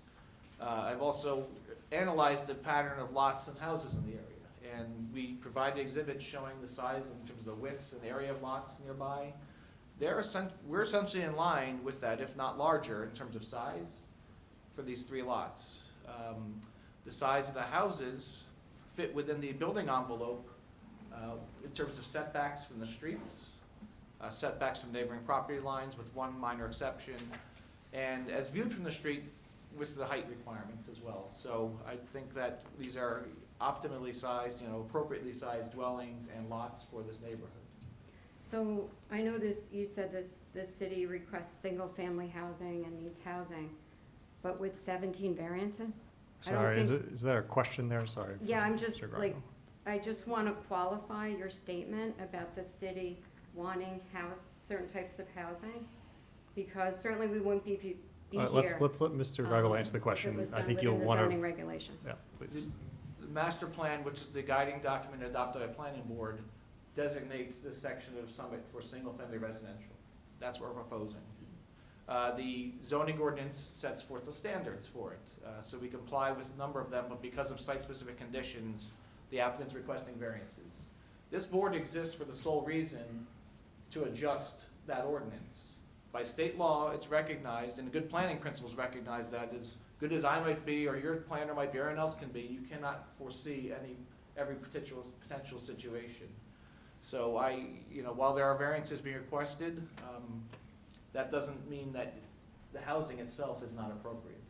Were 2 houses considered for the site? Because certainly that could be done, obviously, without any variances. Well, we could dwell on That's hypotheticals all you want. We're not going to dwell on hypotheticals. Well, it's important to point that out. We addressed that, yeah, and we're not dwelling on hypothetical applications, just what's before the board tonight.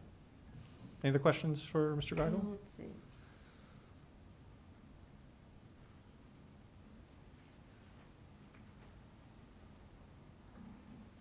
I do want to just clarify Mhm.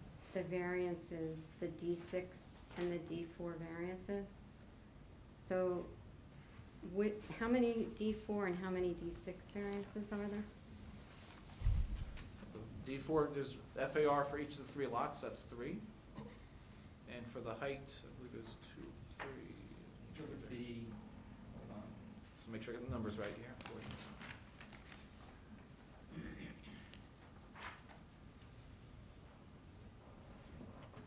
for 2601, there is a height that exceeds the 35 feet by more than 10%. It's at 40.5, whereas 35 is permitted. And then for highest to lowest, it's at 40.47. The .47 is over the 10% for highest to lowest. So how many is that? 2. 2. And then for the number of stories, what variances are those? That's not D variance, right? You're No, saying? that's a C And what are variance. those? Those are C variances? Correct. Okay.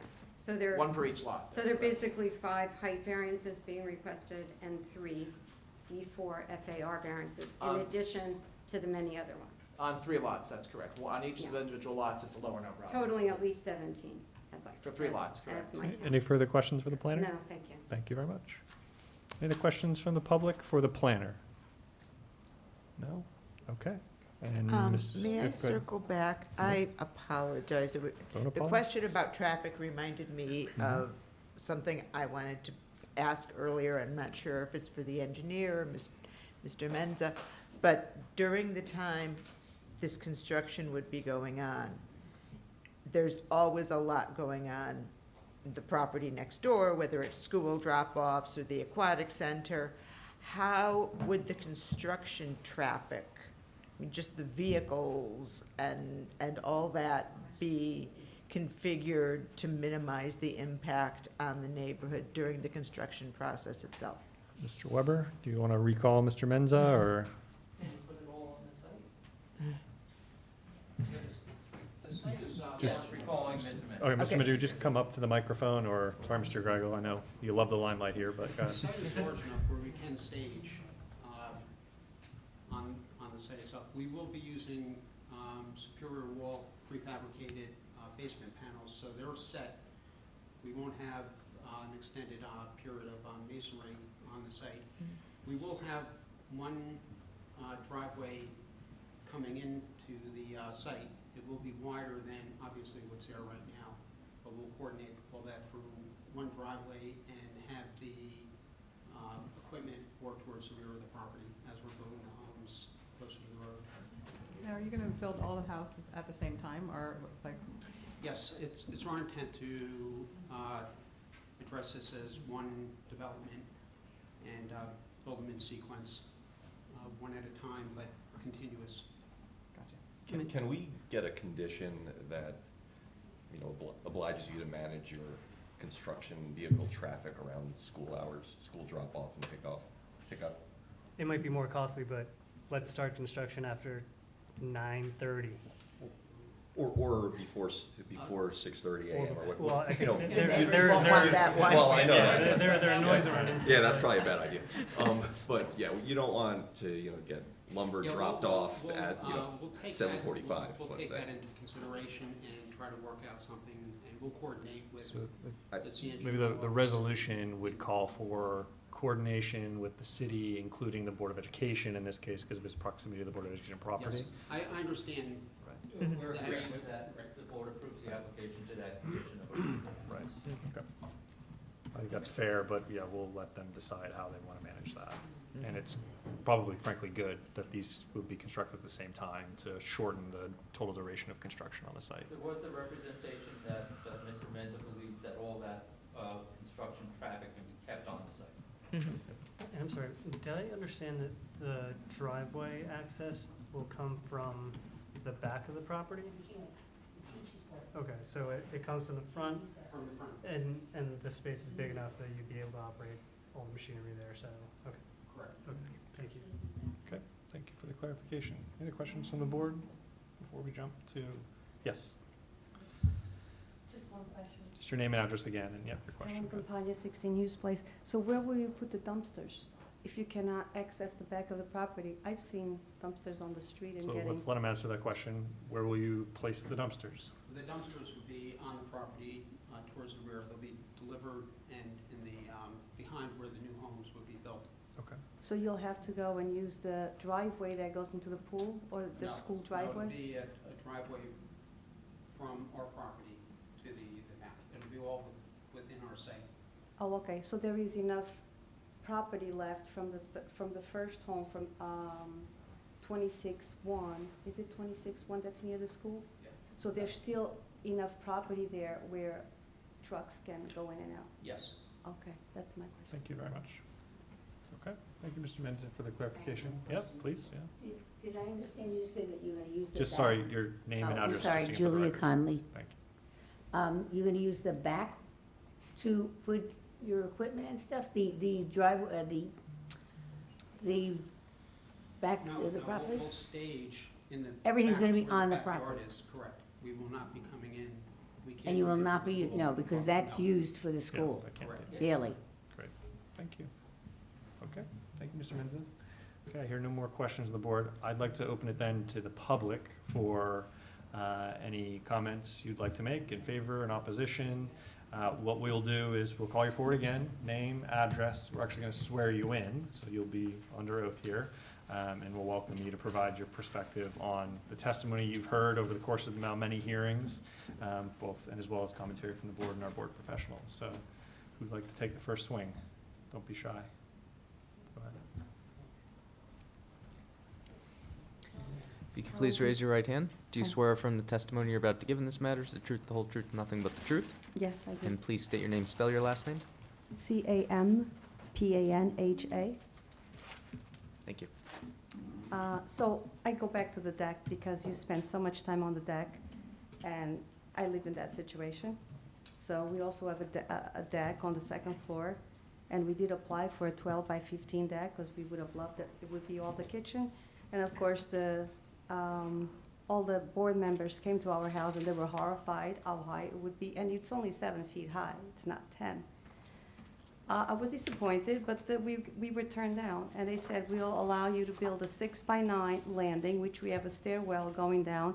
And we end up using most of the ground floor. And it's okay, we just go up and down.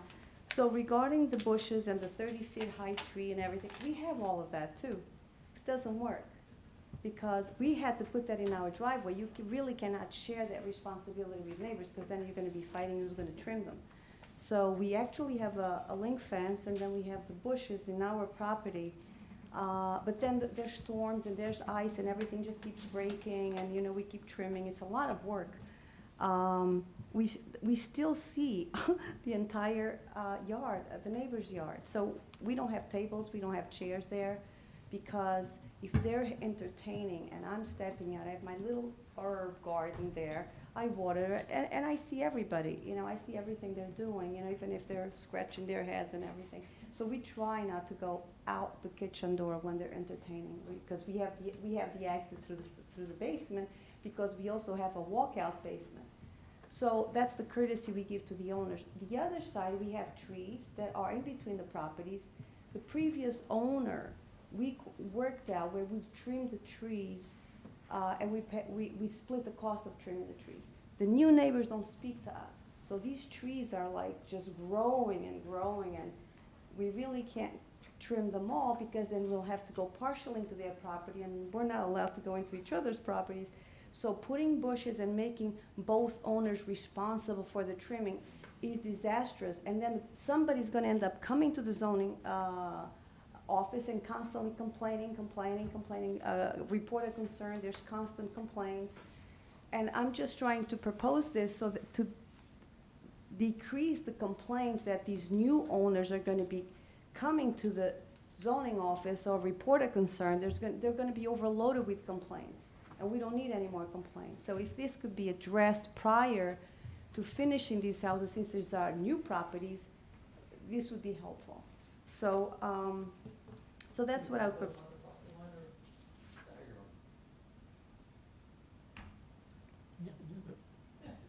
That's not a bad point, Mr. Chairman. Clarifying the condition that wherever possible, landscaping placement will not be placed on a common lot line. Yeah. Right. That's a- Now, regarding the deck, I think these decks are very big. I think just a 6-foot coming out like we have, it does not allow for anybody to have a party there or sit there and really stare at the neighbor's yard. I think the zoning board made the right decision, even though I did not like it initially. I keep insisting. There was a home across the street from us who also requested a large deck, and all the neighbors came out and said, oh, they're going to be stairs. And of course, the zoning board denied that. And I think it's a good decision by the zoning board, because this way you avoid complaints, because the neighbors are going to fight, and then they're going to come and file complaints, and everything's going to be a backlog. So that's what I have to say about the decks. And then everybody's going to be happy and get along. Thank you. Thank you very much.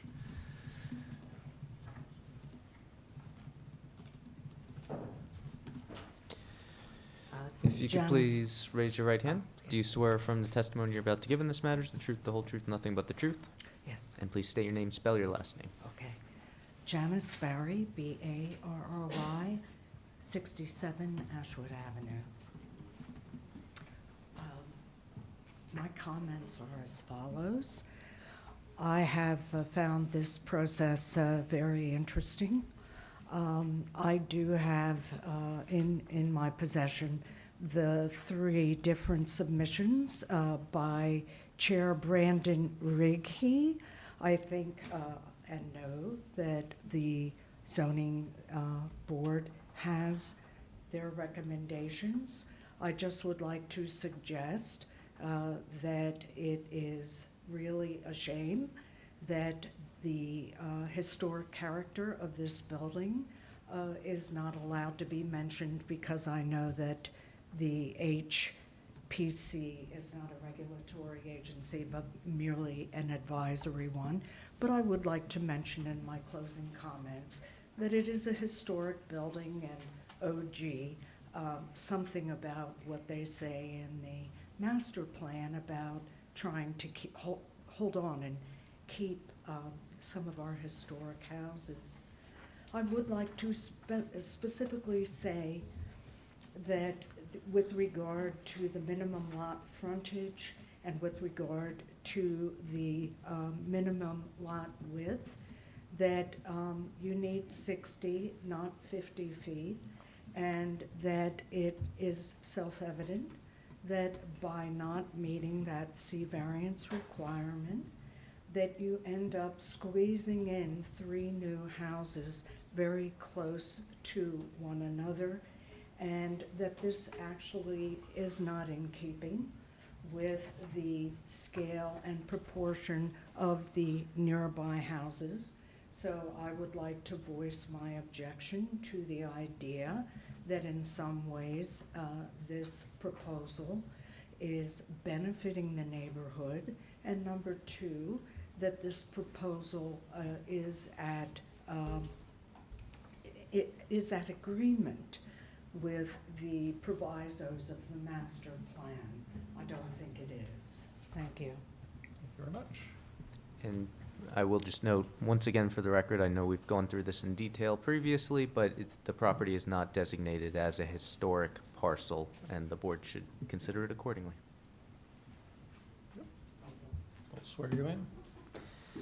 Do you swear from the testimony you're about to give in this matter is the truth, the whole truth, and nothing but the truth? I do. And please state your name, spell your last name. Julia Conley, Connelly, 25 Pearl Street, Summit. Thank you. And I'd like to address this to the zoning, you guys, the board, that a few things I'm very disappointed with. The amount of variances, and I know you say this is a standard. I've heard the testimony that they feel it's a standard use of the amount of variances, which, as a realtor, I deal with this many times, and it is an extraordinary amount of variances in this case. Whether you agree or disagree with me, I know I've got it from very good sources. And again, as a realtor, I've been in many situations where homeowners had to go before the board and asked for variances, and maybe one neighbor would deny it, be opposed to it, and the zoning board went and was, went along with that, whatever the neighbor wanted. And we're saying, as neighbors in this neighborhood, that we feel that this is not, it's incongruous to our neighborhood for many reasons. For the location of it, it's very close, 3 homes that you're sticking in an area where there's, that in the morning, the school, the line of traffic there is horrible. It's very congested. There's great deal of traffic coming off of Baltusrol and swings down Ashwood Avenue. We're gonna stick 3 huge homes. They're 5-bedroom homes. That's not in keeping with the area, 5-bedroom homes. So there's no reason why, I can't understand why, that the board can't, is not, saying they want to build, fine. I have no problem with that. But such huge homes in this area, and the traffic that we're going to ingest, and then the concern whether these homes are going to be used, the downstairs, as rentals or something. I mean, they're not allowed to, but it happens, and we know that. So the scale of the home is the concern, and it is not in keeping with the neighborhood. And I don't understand that we have all these ordinances, and we're just ignoring them. I mean, why even have the ordinances if we're gonna ignore them when we let people come in and just do as they please? I mean, I have a friend that she wanted to build a deck, and she had a good-sized piece of property, but they said she needed a variance. I mean, so, but yet they want 15 variances, and everybody's on board to go forward with this, and I'm very disappointed.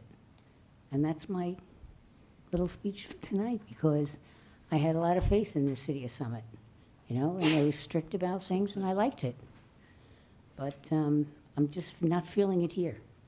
Thank you. Thank you very much. All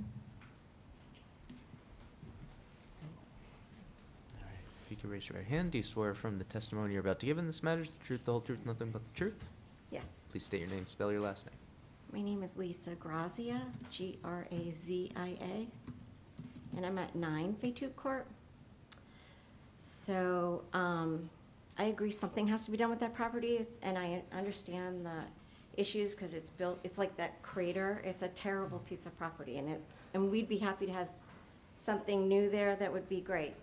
But I take issue, we can see from the back of the property from 9 Fayette Court perfectly. So when those big decks are hanging off, and that is a very high property, we'll be able to see it perfectly from our house.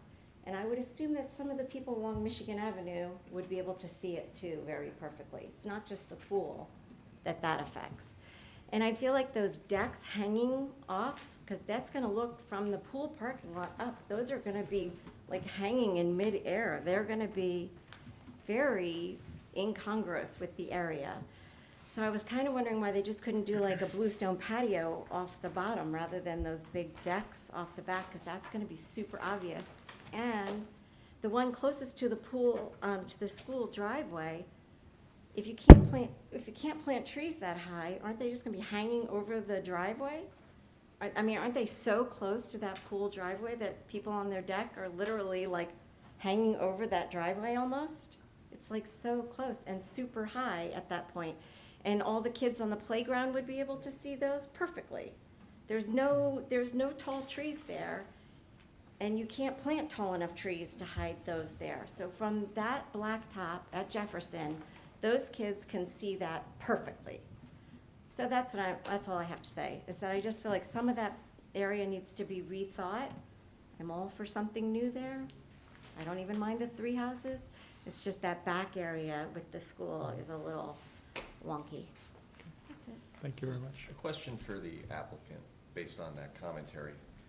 Were you to eliminate the deck, just the deck, not the portico, would that bring you into compliance with, No, I think it was the building coverage. We still need a building coverage. The thought that I had was listening to the comments, so I opened up the landscaping plan, and there's 1, 2, 3, 4, 5, 6 Norway spruces going along that rear portion, the rear lot line that she's referring to. And if you remember, there's also a wooded area 40 feet in depth that's owned by the city before you get to the curb. So it's not as though it's right there.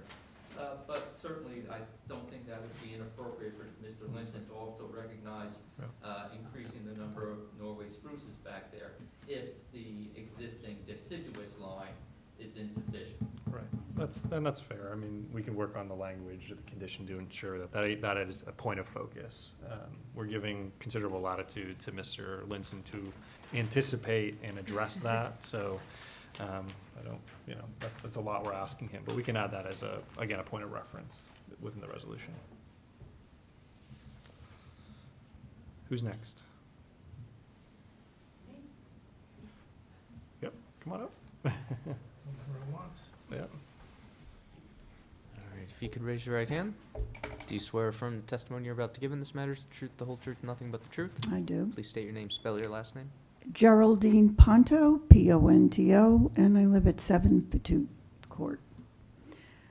Well, the comments that I had prepared, and indeed I had prepared comments, they were based upon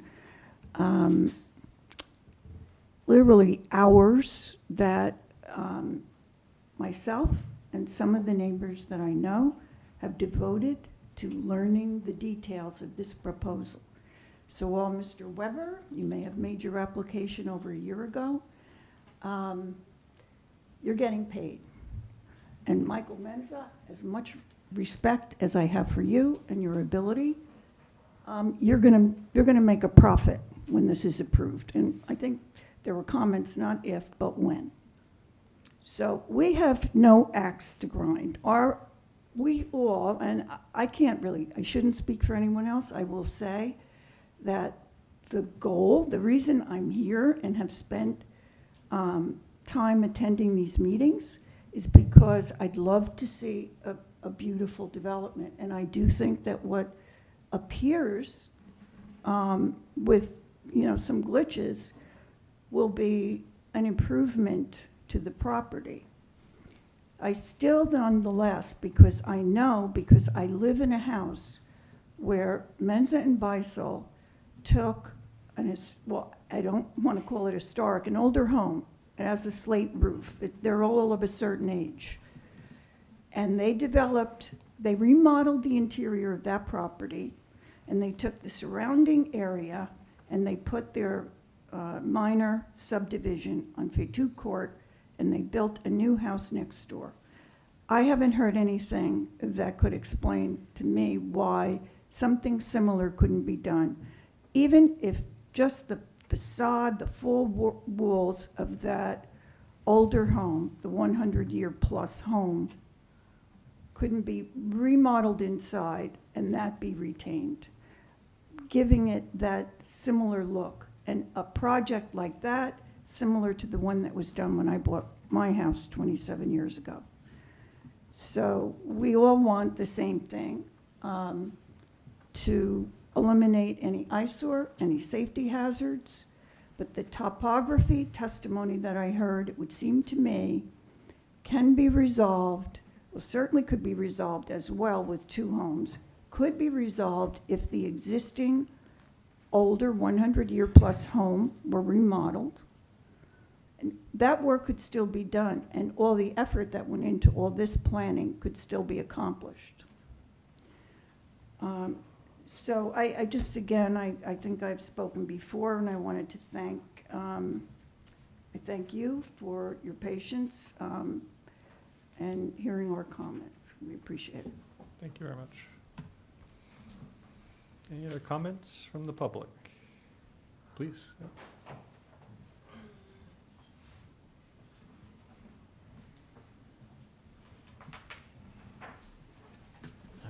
If you could raise your right hand, do you swear from testimony you're about to give in this matter, the truth, the whole truth, nothing but the truth? Yes. Please state your name, spell your last name. Karen Khalaf, K-H-A-L-A-F, as in Frank. Thank you. Indicator of residence?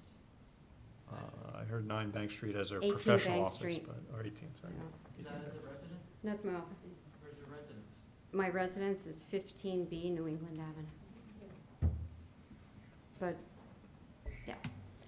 So I just, in summary, want to comment that I've been a resident of Summit for 39 years. I've had my own architectural practice in Summit for 34 years, as I've mentioned before. And I've been very involved with advocating for neighborhoods. I resided on Pearl Street in Summit, right around the corner from 90 Ashwood Avenue for 28 years. My kids went to Jefferson School. I'm very, very familiar with the neighborhood.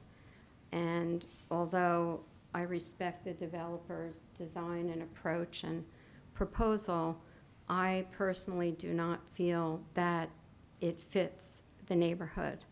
The scale is very large. There's very little space between these 54-foot deep structures. And I feel that more consideration could have and possibly would be given to 2 homes and not requesting so many variances. They just don't fit. They don't fit the lot. And I think it's really important to preserve neighborhoods and the quality of the neighborhood. And I don't think these just don't fit in. And I know that, Mr. Ball, you said that the house, what I consider to be a historic house, the historic 1915 Tudor Revival house, according to the Historic Preservation Commission, which I was on for 5 years, by the way, the Summit Historic Preservation Commission. It's a very important building for the fabric of the neighborhood, which is Summit Historic Deantown. It's on the map, it's in the master plan. This is Summit Historic Deantown. And that house is historic. It's not registered as a national or state historic place, but it is a historic house in Summit. And it would be wonderful if the developer would just reconsider raising that, because it does contribute to the neighborhood so much. And I know you did that successfully on Oak Ridge Avenue, when you subdivided and restored a historic home and built a new one adjacent. And East Summit is just as valuable as Oak Ridge Avenue. So I think that if the historic building is not saved, I think some consideration should be given to designing houses that fit the scale of the neighborhood. And even, there are a lot of Cape Cods in the area, 1.5 stories. Again, if the attached garage was living space and they got detached garages in the back, then a 1.5 story Cape would work, and you probably wouldn't even need an FAR or a height variance. So I just think it's really important for the board to consider how this is going to adversely affect the neighborhood. They don't fit. And I don't think we'd be here with 17 variances being requested if they did. And I trust the board will make the right decision and follow the guidelines of the municipal land use laws, and deny this application. Thank you. Thank you.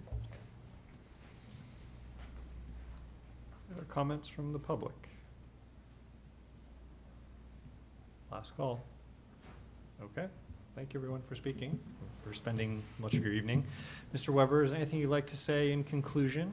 No, nothing further, Mr. Chairman. Okay. Submit the application to the consideration and approval of the board. Okay, thank you. All right, Andy, what conditions are attached to this I have pending application? quite a few of them. So first, we have our usual compliance with those conditions noted in the board engineer's memorandum. Second is a lengthy one to accommodate the various landscaping issues. So bear with me. The applicant shall submit a revised landscaping plan to the board engineer and city forester for review and approval, and confer with the city forester regarding the proposed arborvitae plantings in lieu of a 6-foot fence, regarding the proposed screening between each residential unit, and regarding suitable replacement of 2 significant trees that are proposed to be removed. The board shall retain landscaping jurisdiction for 2 years after completion of the construction, regarding the screening between the properties within the subdivision and between neighboring properties.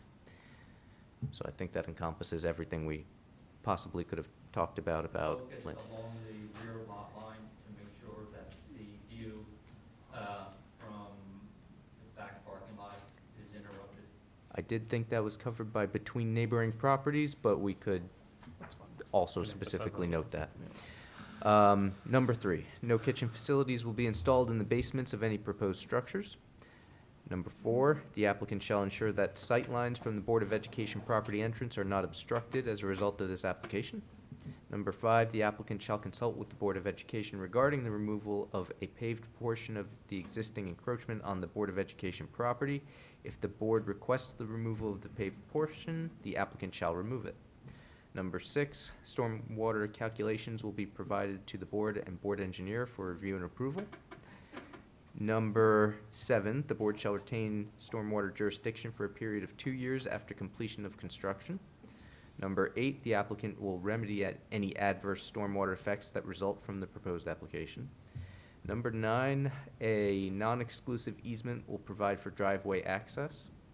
Number 10, the applicant will coordinate with the city and Board of Education regarding the logistics of construction.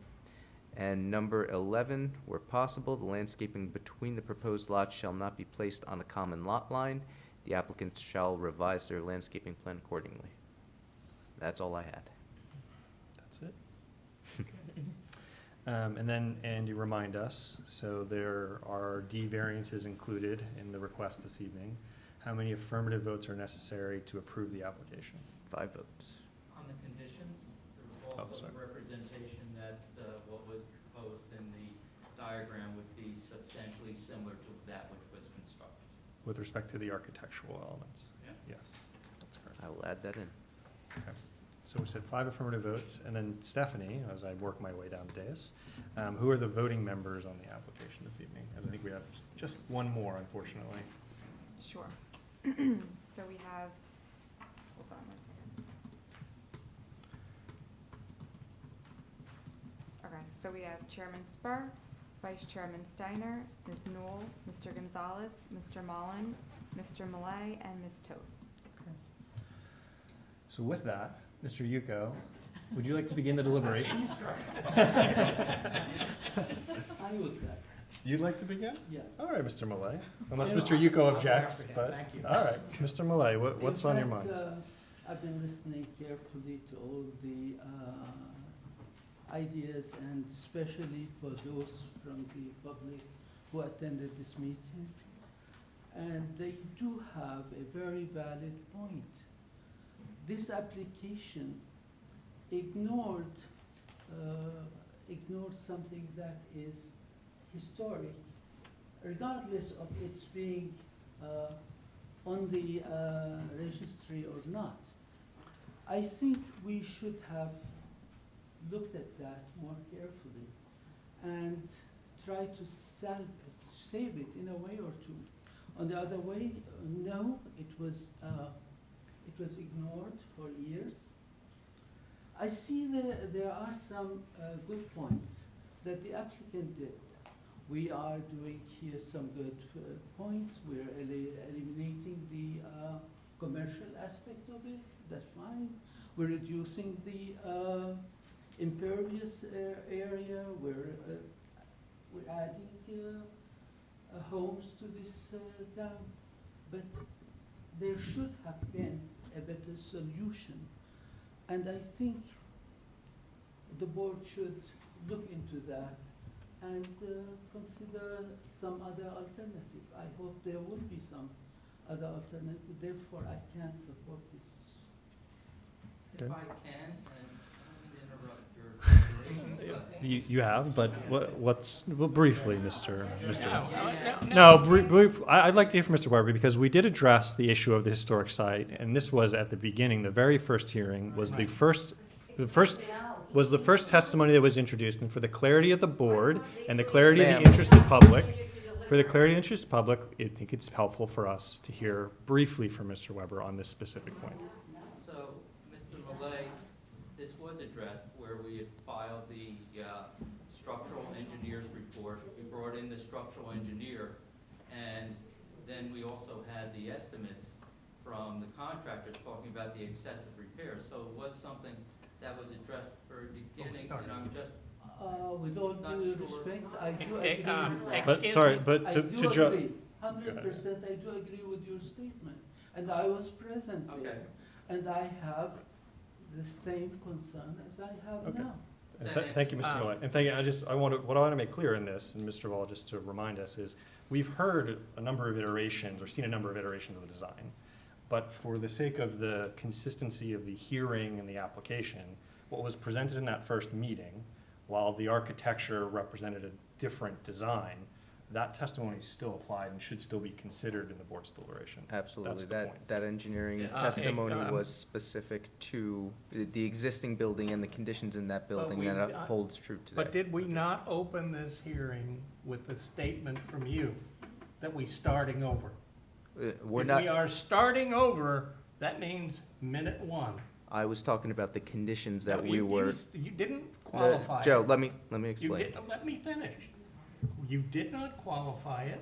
You gave us the instruction that they were starting over. We had all new people. We had lots of new made neighbors coming here. We start over, we start over. They chose not to bring it up again. So, let me explain, so the board can properly deliberate on this fact. What I was referring to was the conditions that we were ignoring, the prior ones that no longer applied to this particular application. We're not starting over. The prior testimony is still in the record. The plans have been amended significantly, certainly. Some of the prior testimony would not apply to these plans, but testimony such as the engineering testimony is still applicable. Everyone was here for it or has read the transcripts and is aware of that testimony. It comes into the board's decision today. I disagree with you. I'm advising you to agree with me. You can advise all you want. I'm the one with the brain that's gonna vote. That's fair. And do you want to comment on what you've heard, what you've considering in terms of your position? I on the can, application? I can do this. I can go next if you want me to. I think you can. Yeah, okay. Okay, normally I go next to last, but anyway, I think you asked for an awful lot here. And unfortunately, one of the first things that bothered me that I'm really disappointed with was that one of the people who testified here tonight seemed to think the decision was made, and again, that's something that we do. We consider these things, the conditions, as if it's going to be approved. That's not necessarily ever always the case. Our board has an awful lot of different opinions and different people with lots of, this is going to be different tonight. And I think we need to look at how we present these things, or at least say so in the beginning of the meeting, so that nobody thinks that this is a done deal before, because everything is, all the conditions are, when it's approved, this will be the case. And when we do this, we don't want to do that anymore, I don't think. As far as the historic thing is concerned, I'm going to tell you that that's on the public. When we had that meeting, if I have to include that, which I do. Which you do. Been advised. The answer there was that one of the things I said was, okay, it's up to the community to go out there and find the plan. Find someone who's going to invest in this. Find, start a campaign, do whatever it is, go to the Historic Preservation Commission, get people involved that are going to want to prevent this. I haven't heard a word. Now, I live pretty close to this on Ridgedale. Nobody's come to my front door and said, we're starting a drive to try and buy this from the gentleman, or to help him with his issues or anything like that. I haven't heard a word. So nobody did anything on the historic end, and that's on the public. Now, as far as 17 variances, that's an awful lot. And I think that there would be a way easily to get rid of a lot of them. Do they really need a 5-bedroom? Do they really need a basement? Couldn't it be a utility room that's under 7 feet that has the washing machine and the utilities and the dryer and the heater and all, and some storage and stuff like that? And guess what? It's not going to count in FAR when you do that. There was a lot of stuff we could do. A 4-bedroom house, I think, would have worked. And I have to tell you, because of all of this stuff that has come up, there's been no communication from these folks with the school management. Maybe they had some things that they might have suggested to it, because it's right next to them. They have planners on their staff. They have engineers. They have all kinds of people. City of Summit has an engineer. The pool, it's affecting their pool. It's right next to it. They could have easily come here and talked to us. Nobody did, but they didn't go to them either. From what I can understand, there was no communication with them. I think with all this going on, this has to go back to the drawing board, and I will vote no. Okay. Tom, we robbed you of the opportunity to speak in this impassioned hearing. Yeah, I think I'm going to surprise you. I want to commend the applicant for hearing our earlier concerns with the original two-family home, so it would have been 4 families as opposed to 3 in the revised proposal. I think this is a much improved application from the initial go-round, much less burdensome on the neighborhood. I think the 3 houses that are being proposed from the front, granted, the front isn't everything, but from the front, they line up, you know, same lot size, whatever, there's 3 houses across the street. And they, from the front, will look to be about the same height, nothing significantly different. Yes, there are lots of variances, there are, you know, but it's 3 lots, so think of it as it is one application, but you could think of it as 3 lots, 5 or 6 applications per lot, which is a lot, but a lot of those variances are driven by the slope issues and the unusual property, you know, the basement being a story above grade and so on.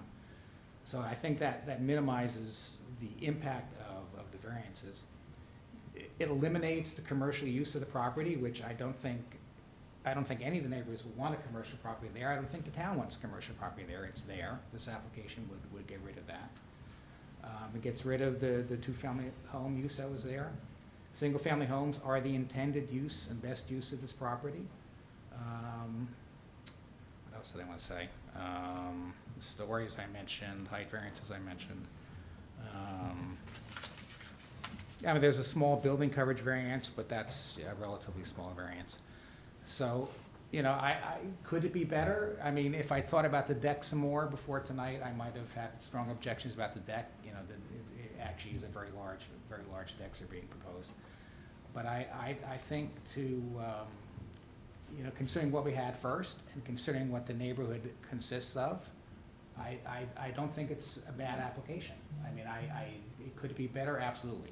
But I think given where we were initially with the 2-family homes, to have 3 single-family homes that from the street will look like the rest of the neighborhood, if I were voting, I would vote in favor of this. Anyone over here care to jump into the fray? Well, Tom, you covered basically everything on my page, so thank you. Thanks a lot.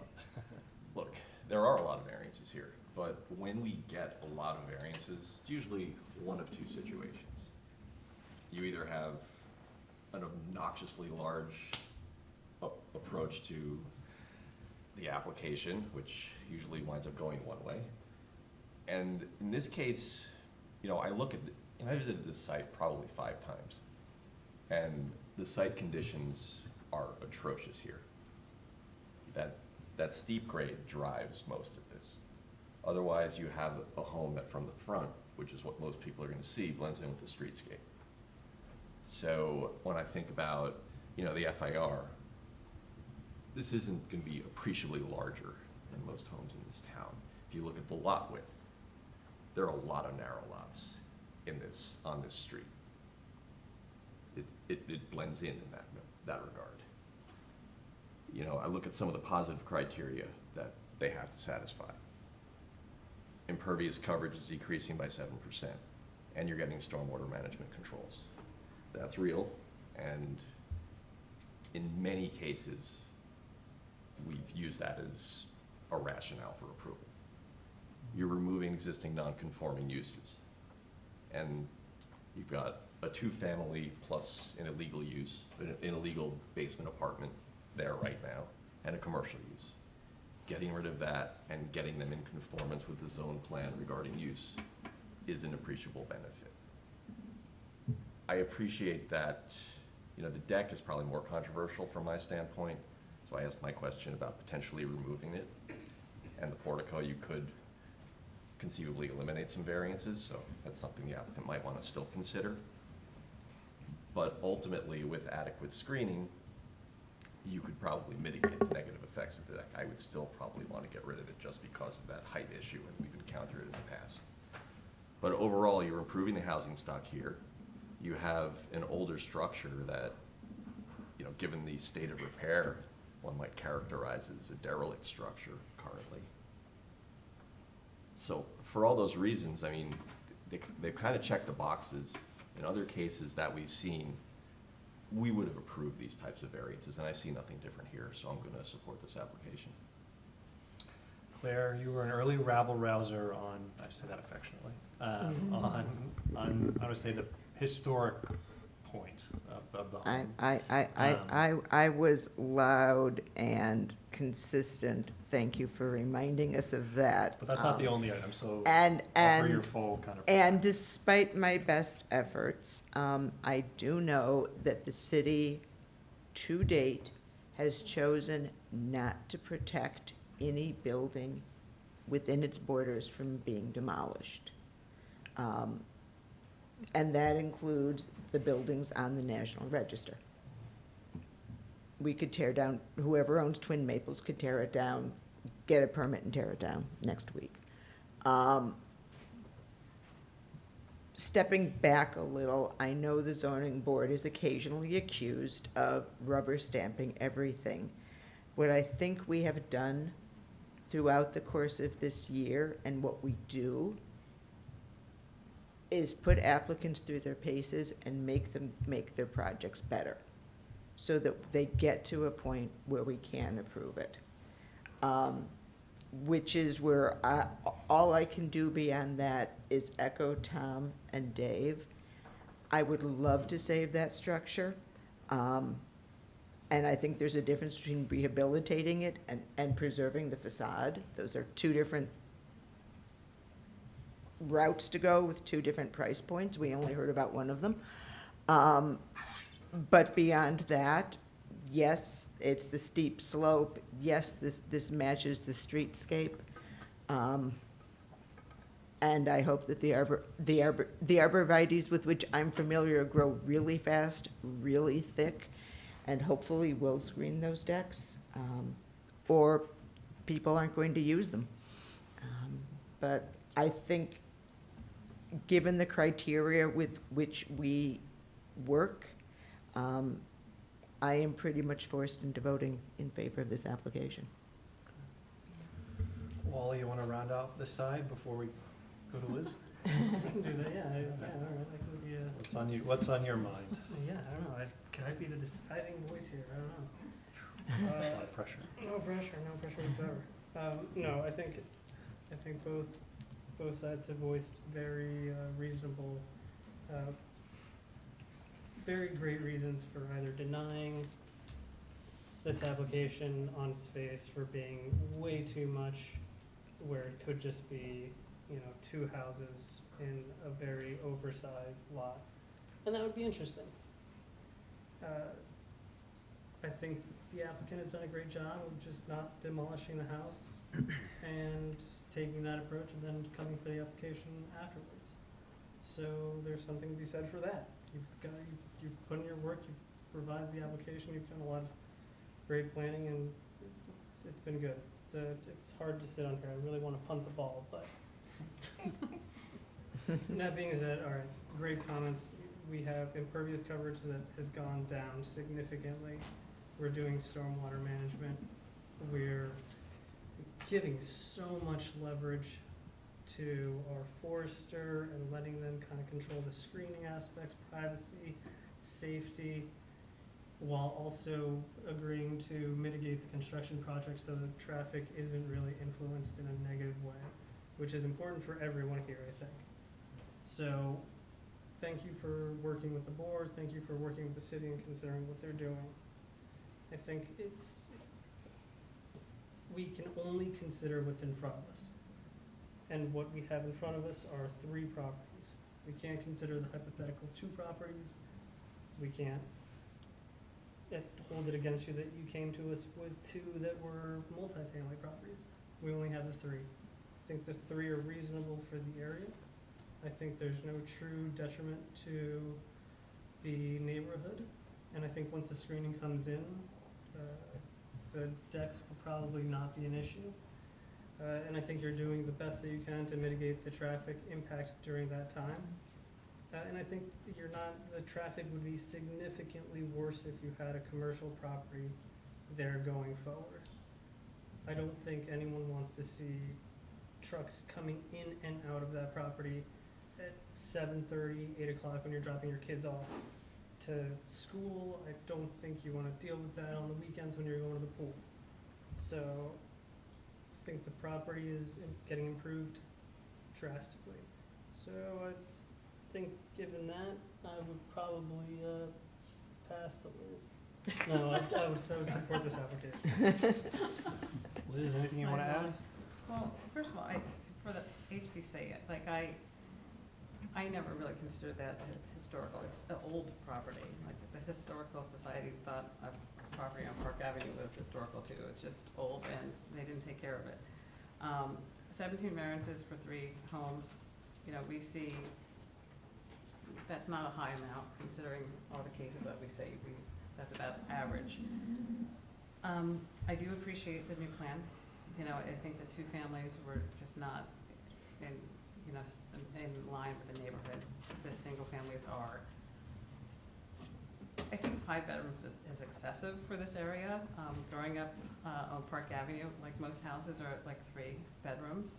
I think 5 is very excessive. And I do have an issue with the deck. I think I'd be more prone to approve it if you remove the deck. Because I think, I don't care how many, you know, arborvitaes you plant, it's like, you're gonna see the whole neighborhood. And we have denied other homes that same exact height. So I'd be open, if you would be open to remove that deck, because right now I am not gonna vote.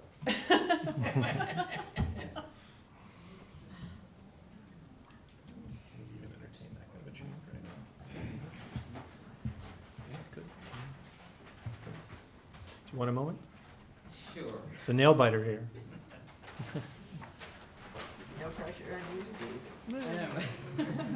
Well, I got a year left on the board, so. So Let's it's burn all some good. bridges. No, no.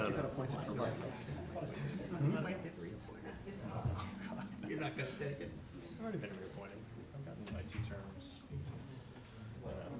I need some health issues. Yeah, that's a whole other issue.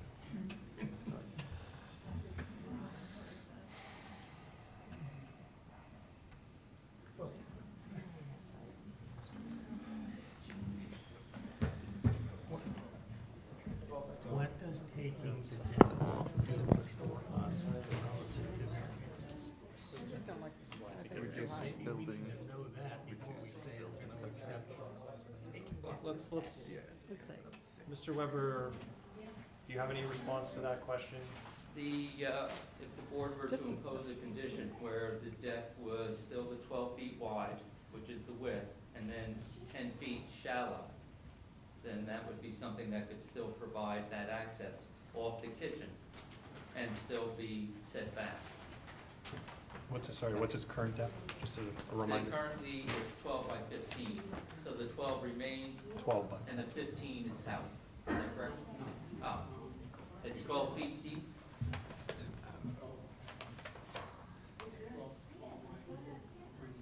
So it would be 12 wide and 10. So instead of it being 15 Yeah. wide, it'd be 12 wide. Instead of it being 12 feet deep, it'd be 10 feet out. Does that address your concern about the deck though, Liz, or? Couldn't, dining still take place on a small deck? I had a 13 by 10 deck before we expanded it, and we were able to dine there with some difficulty. I think the concern that you're hearing is, Please be quiet. we're Please. deliberating that. I'm sorry. Is that, So the concern, and we've seen this in other cases where you've had raised decks, is the visibility from the neighborhood. So what we've permitted in past cases has been enough access to, enough of a deck to have a landing where you have staircase access to a lower patio at grade. so in other words, you can still walk out the door, descend by stairs, and then you get down to the patio or the outdoors.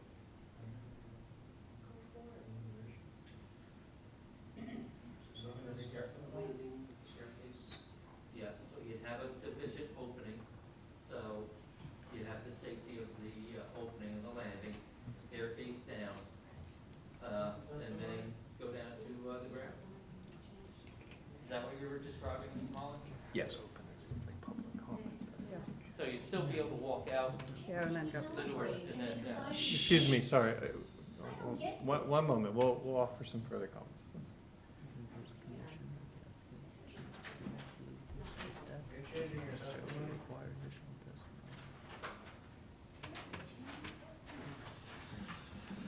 So, but Liz, sorry, let's go back to Liz, because Yeah. Liz, you're the problem, you're the one that man, caused I'm this sorry. trouble, okay? No, it's okay, it's fair. I just And- have an and- issue with the height of the deck. Well, and that's what I want to, Yeah. that's what I want to kind of point to, is I appreciate, Mr. Mizzelli, Mr. Mizzi, your flexibility. If the issue is height, we're not addressing height really by the size of the deck. But in a sense, the visual impact, yes, but it's a relatively de minimis change. Right, I mean, it just, I- Your concern is height, it's definitely height. okay? And, you know, we've had other cases where, you know, we wiped it out completely. Just because, you know, it's always gonna be there. Right. And there's 3 of them.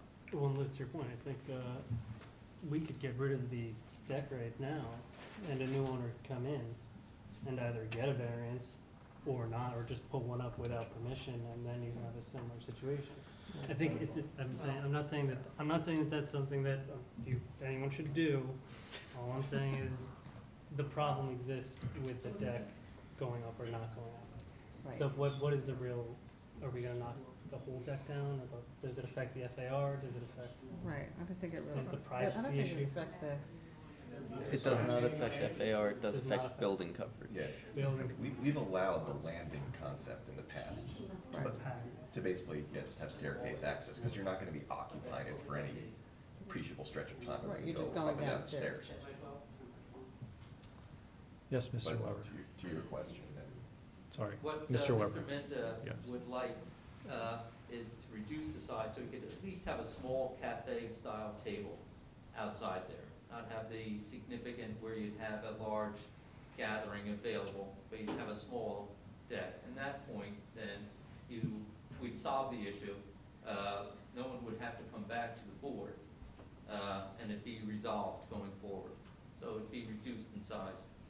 I think what you're hearing from Ms. Newell and myself anyway, is a desire for consistency with what this board has previously approved. So we haven't previously afforded accommodation for cafe-style tables. So,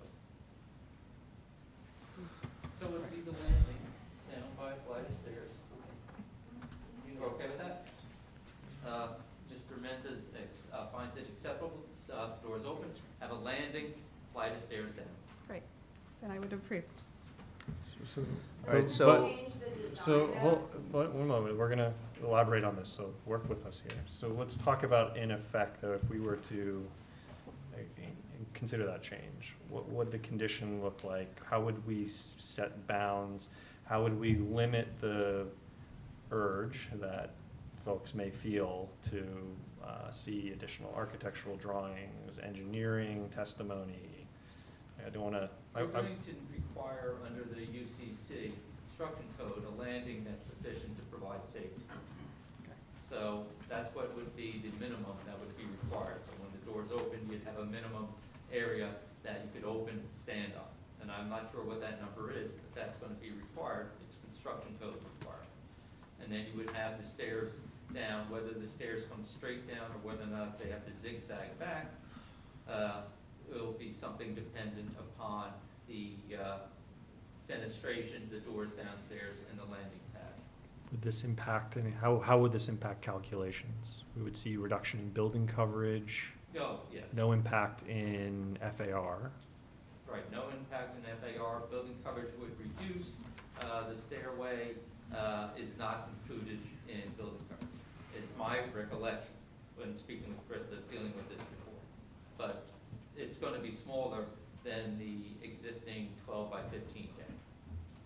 Do any of these changes delete any variances? Just executive session, what- and we're deliberating about it. We are actively deliberating, so we're trying to provide the board some clarity on Ma'am. what they're gonna vote with, so.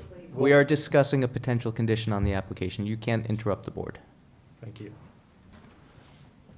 Sorry, Mr. Weber. So Well, my question was, does it get rid of any of the variances at all? it reduces, I believe, the Not building reduce, but coverage. does it get rid of? Yeah. So all 17 variances remain? all the variances. I'm right? not sure that my count came to 17, but Well, you came to 16 and then you added one. There's no reduction in the number of There's variances. no reduction. Right. Whatchamacallit, the soil thing, yeah, it's added. So, sorry, Andy, could you read us, or just recitate what the language of the condition could look like? Yes, so what I imagine addresses this situation from what I've heard so far is that the applicants shall revise their plans to reflect the removal of the deck, but construction of a landing built to the minimum construction code requirements with stairs down to the proposed patio. correct. Sorry, the proposed patio is already an existing patio, or To the patio? Well, we're Yeah, well within what's the lot this- coverage. what's this patio? Sorry, yeah. It's on the plan, yeah. The patio, It's the on patio's yeah. on the plan, the Yeah. patio Yes, won't yes. change, but for some potential configuration to accommodate the stairs down or Right. something. Okay, Yeah, we're at 32.5 on lot coverage, 40 is permitted. okay. I don't know if Mr. Malay, if that changes your opinion, but it seems to address some concern about visual impact for you, Ms. Newell? Yes, thank Okay. you. Okay. All right, well, I'll offer my comments to help bring it to a close. We don't entertain hypotheticals here, for sure. But I can't get out of my mind the wide range of possibilities that this site could accommodate, either in its existing form, continue to deteriorate with this non-conforming use, the commercial use, the multifamily condition. When I go to the pool throughout the summer, it's wonderful to look at what could possibly have been or could be, but we're not presented with, unfortunately, that option of someone with limitless pockets and a vision for rehabilitating that property. That's just not what's before us here. And I'm more concerned about the potential negative paths that are left open by not taking, it's not perfect, but a good application that's before us. And for folks that have been paying attention to the evolution of the application, it has, in the eyes of the zoning board, in my opinion, it's only improved. Mr. Menza has been responsive to feedback of the board, the professionals, the public, for sure. Anyone who's concerned about that statement should look back at the initial application and the initial plan in terms of the density, the scale, the driveway issues, and he has responded in kind, been very patient and accommodating for the concerns of the board and, again, the public. So we have to recognize the current condition, the likelihood of rehabilitation. It's a unique location as a corner property adjacent to the Board of Education property. The topography cannot be dismissed. No one's going to come and fill that lot with just fill and regrade it. It's not going to be approved by the municipality, nor is someone likely going to encumber that expense on themselves. So the topography is going to remain an issue with any kind of development on that site. And so we as a board need to look at how we're accommodating for that. And it's a technicality of sorts, really, that basement level is considered a level above grade. And the limited visual impact from the street view, I feel addresses largely that issue. The screening along the Board of Education property addresses that issue, because the negative impact of this additional story above grade is really only foreseen behind the property, and to an extent from, I guess, 87, the property to the left of 2603.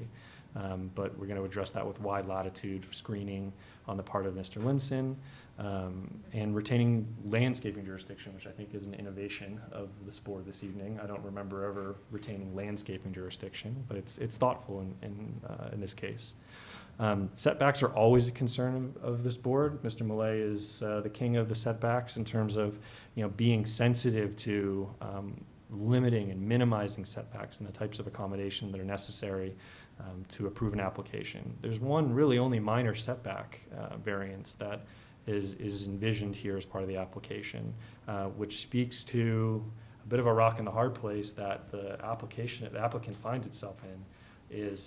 It is in some sense desirable to go to 2 single-family homes, but then you have dramatically oversized lots, which that can go in a number of different directions in terms of the scale of the property relative to the scale of the lot, up or down, and then fall out of conformance with the neighborhood, or trying to find this middle ground, which is the 3 lots, the 3 single-family homes, and not having these multifamily dwellings. The lot width for me kind of checks the box, is the ultimate test of that, is that while the lot width does not conform with what the DRO calls for, it's in keeping with what the neighborhood averages and neighborhood standards are, which is it's a practical measure as to whether or not granting variance relief is appropriate. So we've talked about topography. The stormwater management is, Mr. Mully mentioned that. I mean, that's oftentimes the trump card of sorts for these kind of decisions is stormwater management improving. And we're seeing a reduction. It's not even a de minimis reduction. 7% in the eyes of the board is considered significant in terms of impervious coverage. And the investment of these stormwater management systems for each of the homes will, in my opinion, certainly improve the conditions on the site and moving forward. So for all those reasons, it feels to me like something we would for sure approve under any other circumstances. I appreciate the concession on the deck. I mean, I'm less sensitive to that personally because it's abutting that parking lot, the school property. I don't expect there to be, entertaining in the middle of the school day on that property, so I don't see as much of a conflict necessarily. I live right across from Lincoln Harvard School. I kind of understand the dynamics of residential use and school properties. I don't see that conflict necessarily. And for the adjacent neighboring residential properties, I think we've seriously considered and set in place some accommodations for that. So for all of those reasons, which I don't think I offered anything necessarily new, it's a summation of what I've heard from a number of board members, I can support the application as it's been presented. It's leaps and bounds better than where we started in this process, but certainly better than what the current conditions envision and what a less responsible and less responsive applicant could offer. I think we should be thankful as residents of Summit that Mr. Menza is continuing to offer patience and serious investment to improve neighborhoods, East Summit, that are oftentimes not afforded that kind of attention and concern. So I'm grateful, Mr. Menza, for your patience and for the public to come out and to set a appropriate balance ultimately in the application. And certainly 11 conditions is a reflection of that balance. I'd say. 13, conditions is a reflection of that balance. We need 5 more, we could get to 7. All right, so with that, I'd entertain a motion to approve the application with the 13 conditions as noted. Move to approve. Have a second? Second. Okay. Stephanie, will you give us a vote, a roll call? Vice Chairman Steiner, No. Ms. Newell, Yes. Mr. Gonzalez, Yes. Mr. Mullen, Yes. Mr. Malay, No. Ms. Toth, Yes. Chairman Spur. Yes. The motion carries. All right. With that, thank you, applicants. With that, we are adjourned all the way until September 18th.